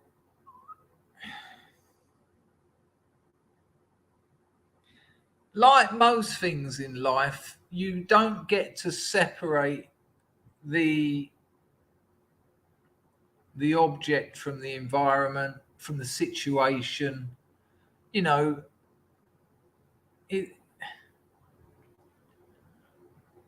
I miss crack, but I hated it. Crack done more damage in my life in a year than heroin did in like nearly 30. But, you know, I really miss speed. And speed's category C, in it, or something stupid. Speed's down there with cough syrup. I really miss speed because the sex on it is, you know, it's a free day. I had one of the best threesomes of my life on speed. Me and 2 birds. One was my missus. The other bird became my missus a couple of years after the threesome. And they were 2 of the most beautiful women I'd ever known. And because of the speed, it actually was like a porn film. Because most of my threesomes, they're not like porn films. They're like trauma. They're like, this wasn't meant to happen. You said you wouldn't mind. But it's a weird one. Do I miss them? I think it's a weird question, because I'd just do them if I wanted to. I suppose I'd just do them. You know, I'm not on a program. I'm not in 12-step recovery. You know, I got on the diazepam last year. There you go. Vorpan Anvil says, I miss the drugs, but not the consequences. Exactly. I mean, the thing is that it was before, but if I was to inject cocaine now, it could probably kill me. I'm an old man. I'm getting there, you know, half a century. And that chance ain't worth it, is it? However good something is, it ain't worth dying for. Imagine that. Imagine your missus finding you. You know, fucking some rough old porn playing on the laptop and you dead with a needle in your hand. Seems like a bit of a waste. I got novels to write. I got children to make. I got love to be giving. So, you know, not really. I mean, I'll indulge in some opiates occasionally, but it's different now, isn't it?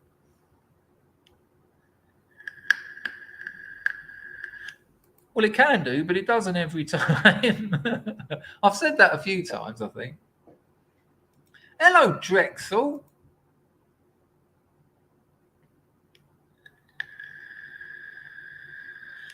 Mousecat says, I hate come downs more than I like drugs.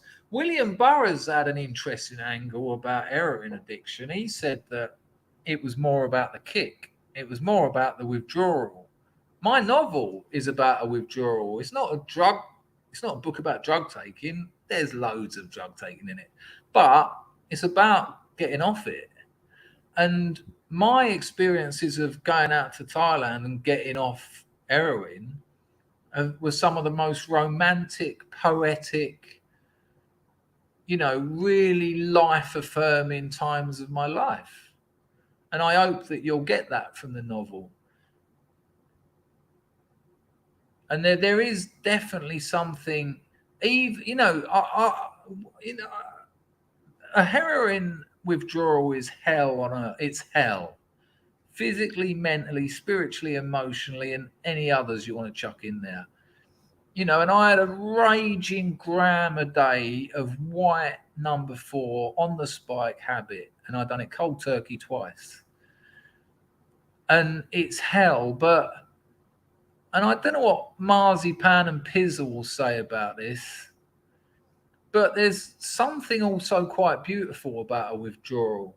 Even when you're shit in the bed and your ribs feel like they're going to break because you've been dry heaving for 4 hours and nothing's come out, and you haven't slept for 2 weeks, it's hard to explain. But there's a sense of an endurance and a like a rebirth that's, and that's what Burroughs said. Burroughs, I can't remember the words, but it's it's to do with the getting off it more than the getting on it, which I can kind of understand. Kind of. I certainly spent longer on it than I did off it. That's a great point, Ian. That's a great point, because I was vulnerable, yeah. And you're not vulnerable on junk, are you? You don't give a fuck. That's a great point.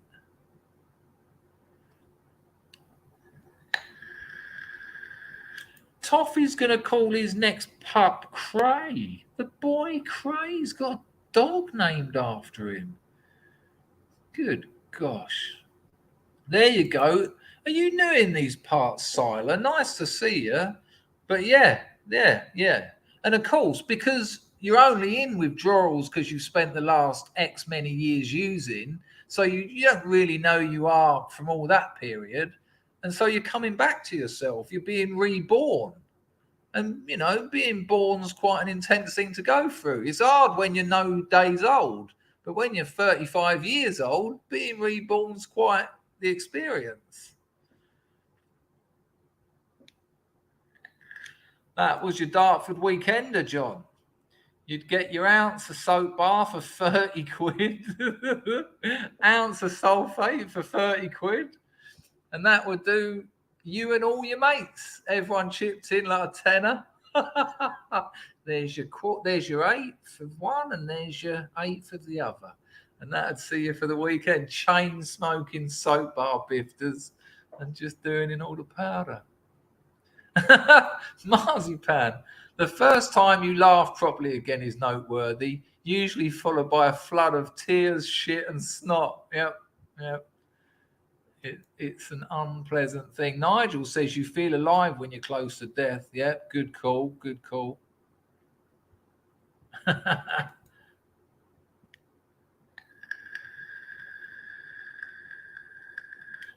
Pax Max is addicted to doing nothing.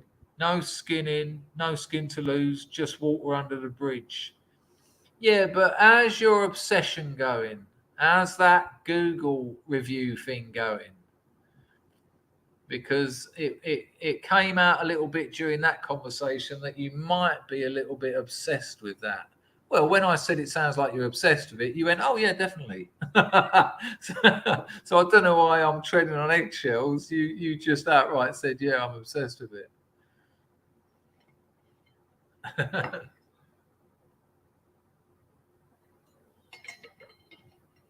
sulfate, though, the old fucking pervert powder. What does it do to you? Great fun when you're a youngster, though. Don't do drugs, people. You know, sort yourself out. Have a good life. Connect with people. Because that's the only reason you're taking drugs, because you feel disconnection. Disconnect with yourself. And so you think you can remedy it. And to an extent you can, but it don't last for long. And then the solution, which was the drug taking, makes the initial problem worse. And then you're absolutely caught in a trap. I'm caught in a trap. Yeah. Hello, British Dragon VR simulations.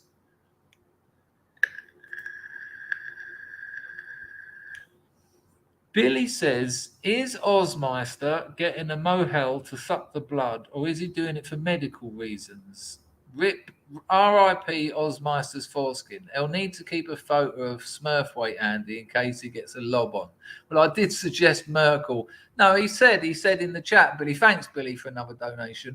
He said he needs a tug of war team to pull it back. So he's finally had enough of that, and he's going to lop it, which makes sense, because if it don't pull back properly, it don't work properly, does it?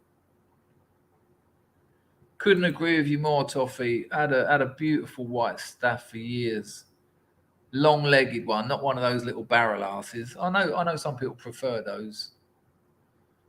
Oh, really? You got the did you get what? You didn't get an NDA, did you? Didn't you get a cease and desist or something?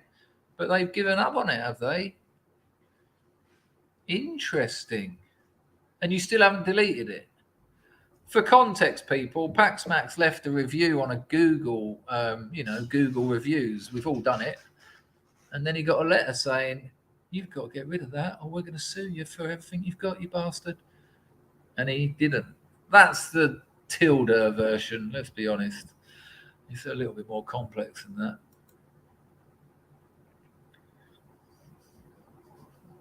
Braggs wants to follow. Oh, another 2 people have signed up to my Substack. Lovely. I'm gonna get on that in a minute. Pizzle snapped his string being eager. Mumford cut his open with a porn mag. Yeah, I found him in the morning covered in claret with the porn mag stuck to his belly. He got pissed up, got a magazine out, started giving it a go. Got a bit eager, as with Pizzle, turned the page, and as it bled out, he sort of went, oh, that's good. Yeah, I had to peel it off him. Didn't look so nice, to be honest with you. Couple of pictures of Joe Guest up to her neck in his penis blood. I'm an island boy. Well, there you go, Ozmeister. You're doing the absolute right thing, because it's not coming back, and your glands isn't making contact. No, fair play to you. Absolutely fair play. Get on it. Drexel says it takes forever to heal. I don't know if he's talking about your operation or a banjo string cutter, but no, yeah, good on you. It takes a it takes a lot of bollocks to admit and get that done, but that needs to get done as soon as possible.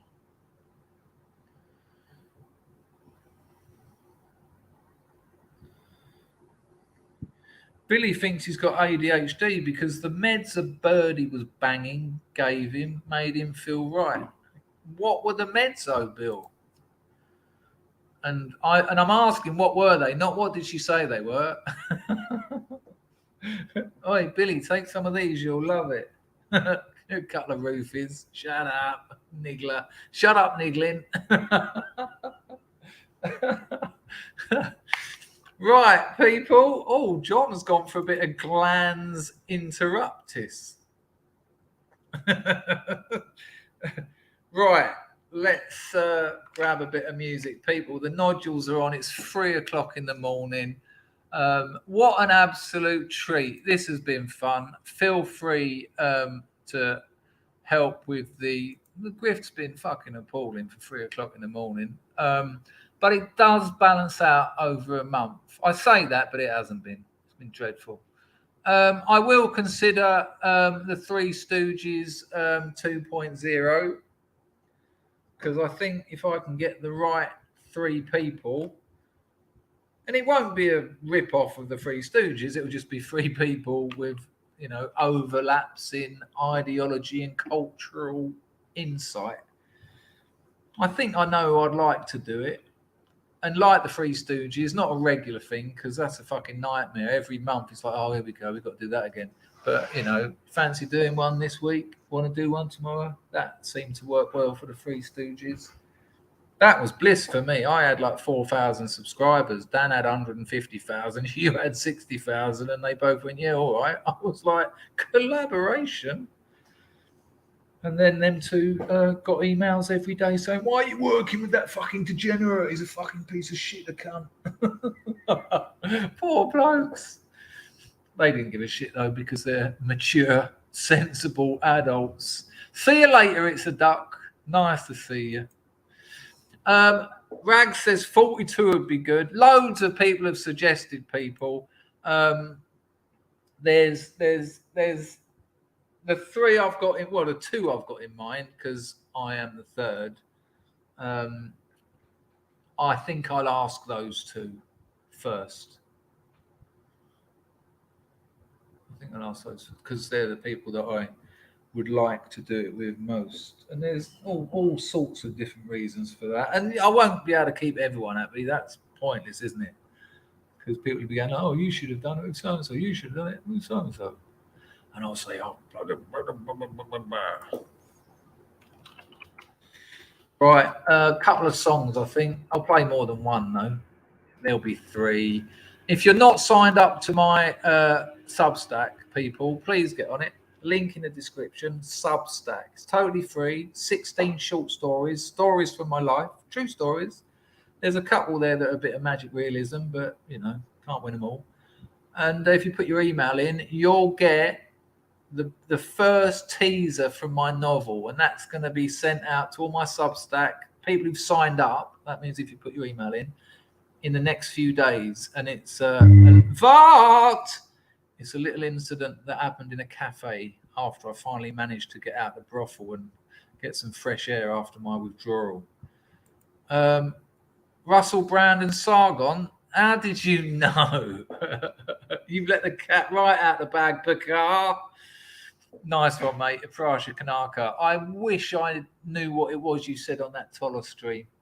I might be able to go back to it because I had a look at it and I think I stopped it there. So it might play from that bit. I might have to give that a go. I want to thank everyone who donated. I want to thank Steve Cray and Rags for looking after the place. I want to thank all of you lot for bearing with me through 2.5 hours. That was an hour stoned, technical problems at the beginning, as ever. Let's have some household to see it out.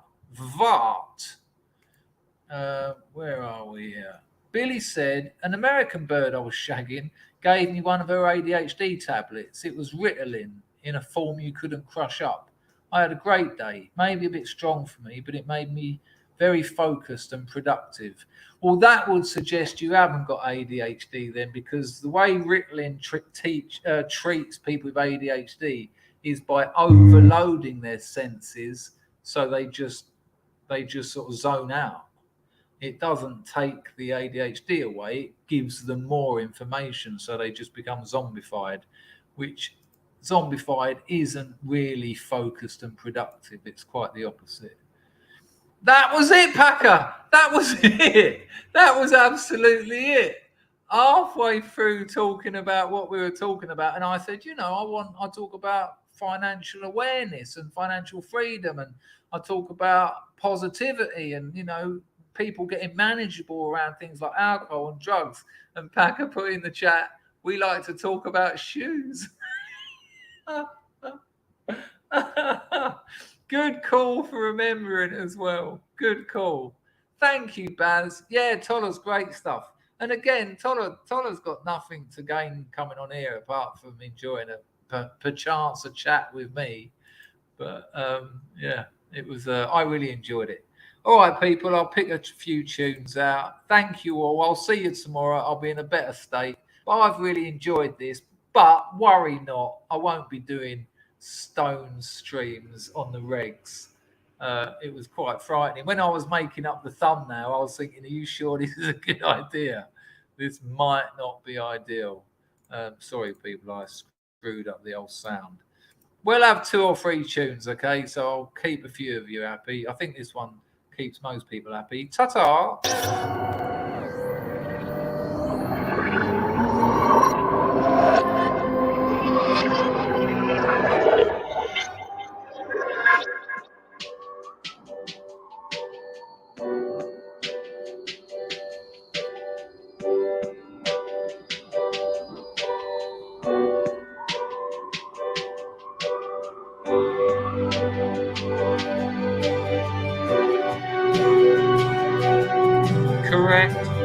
Correct, John.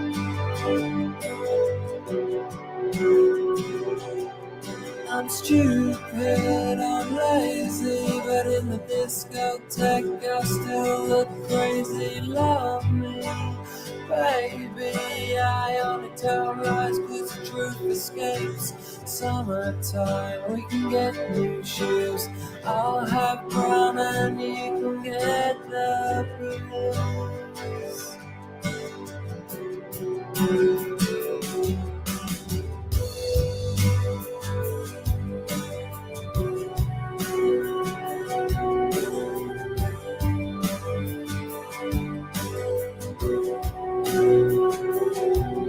I'm not good, I'm fading, but in the right light I still look vaguely human.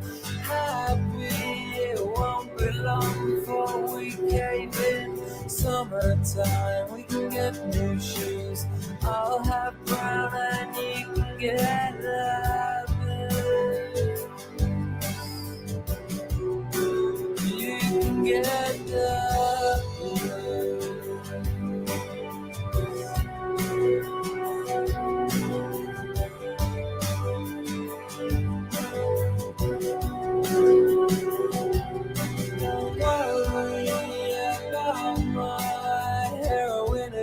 it's only slight. I need you, love me, and I feel the same again tonight.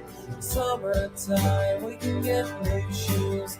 I'll have brown and you can get the blues. You can get the blues. You can get the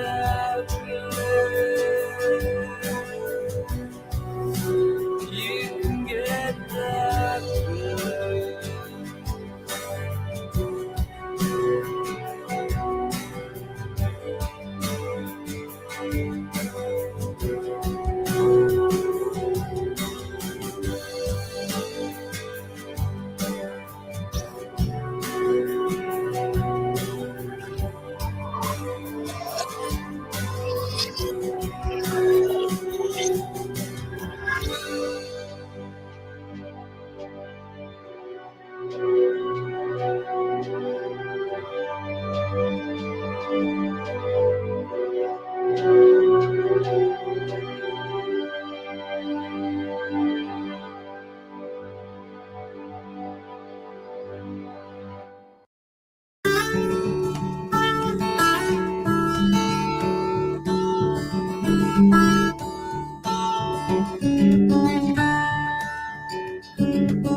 you came in my dream, kissed me, loved me.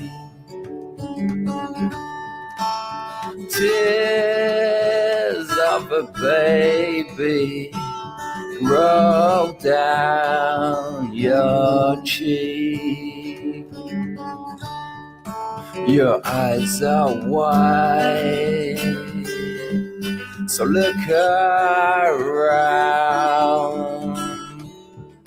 You've love to give, so get it out, get it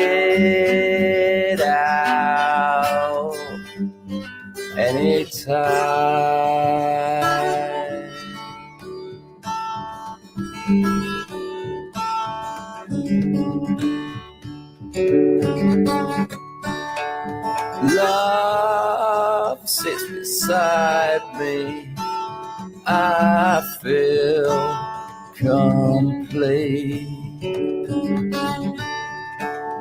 You came in my dream, kissed me, loved me. Your eyes are wide, so look around. You've loved Cheers, to Vincent. give, so get it out.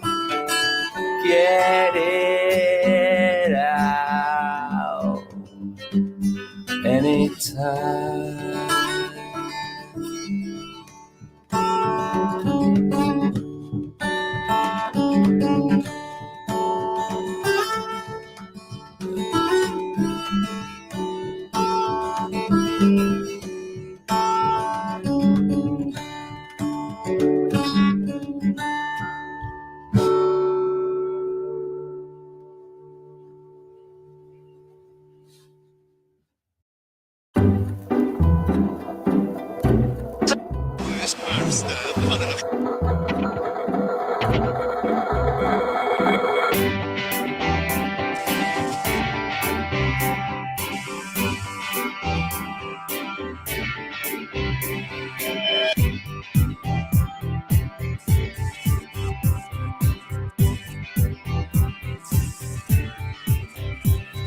Strand lies, bang bangs about us. Be up, be on good, good to serve our life.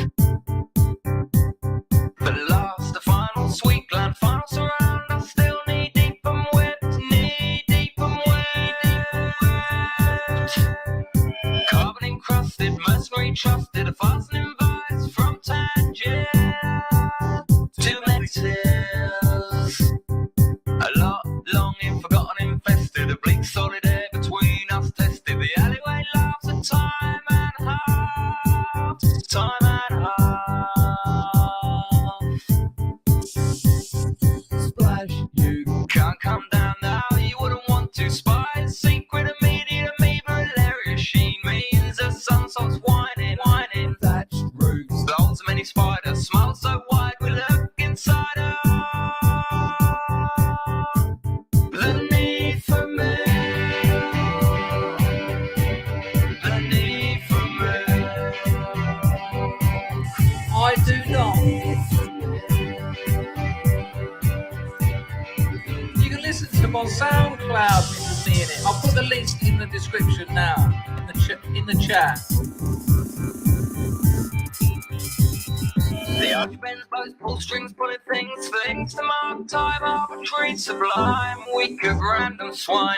Best leave now, dear bees above the historical rub. This newfound embalming, new farming gold. This winter shade of hazy or brown knackers me. A girl I once knew nothing. A rupture suggests we better be as nothing so less than outburst in slow devotion. Slow devotion.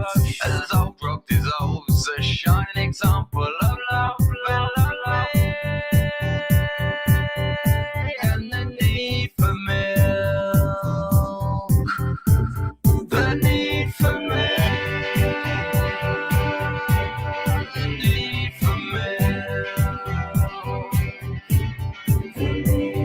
of chemical shoals and all sure withdrawals, sensitive and get a clipping, slip you kid, it will kill nothing but the need for milk, the need for milk.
How did feelings used to touch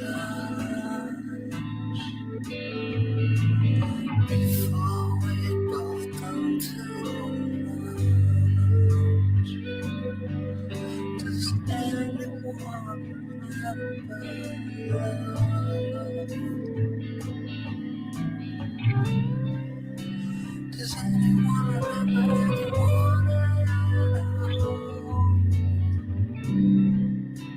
Does anyone remember where we come from? Oh, the eyes can't stay. It's hard being today. How did England used to be? Like when I was 17.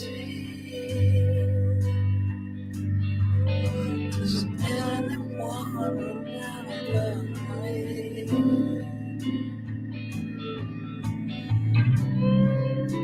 Does anyone remember anyone at all? Does anyone remember where we come from? Yes, can't stay. It's hard being today.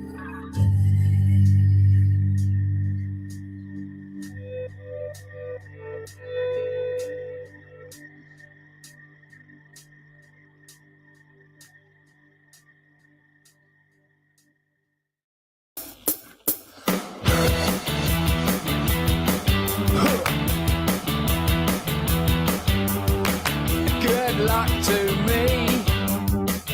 Good luck to me. Here's my eyes. Here's my fatigue. It's going like submarine.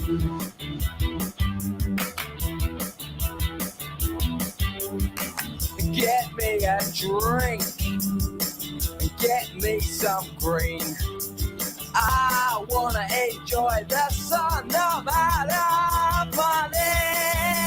It's going like submarine. How we getting back? I don't know where we've been. If you got that cat pharaoh, I'll break into the speed. Good luck to luck, and good luck to them. I couldn't give up monkeys, fuck if I never saw them again. They're going like submarine. It's going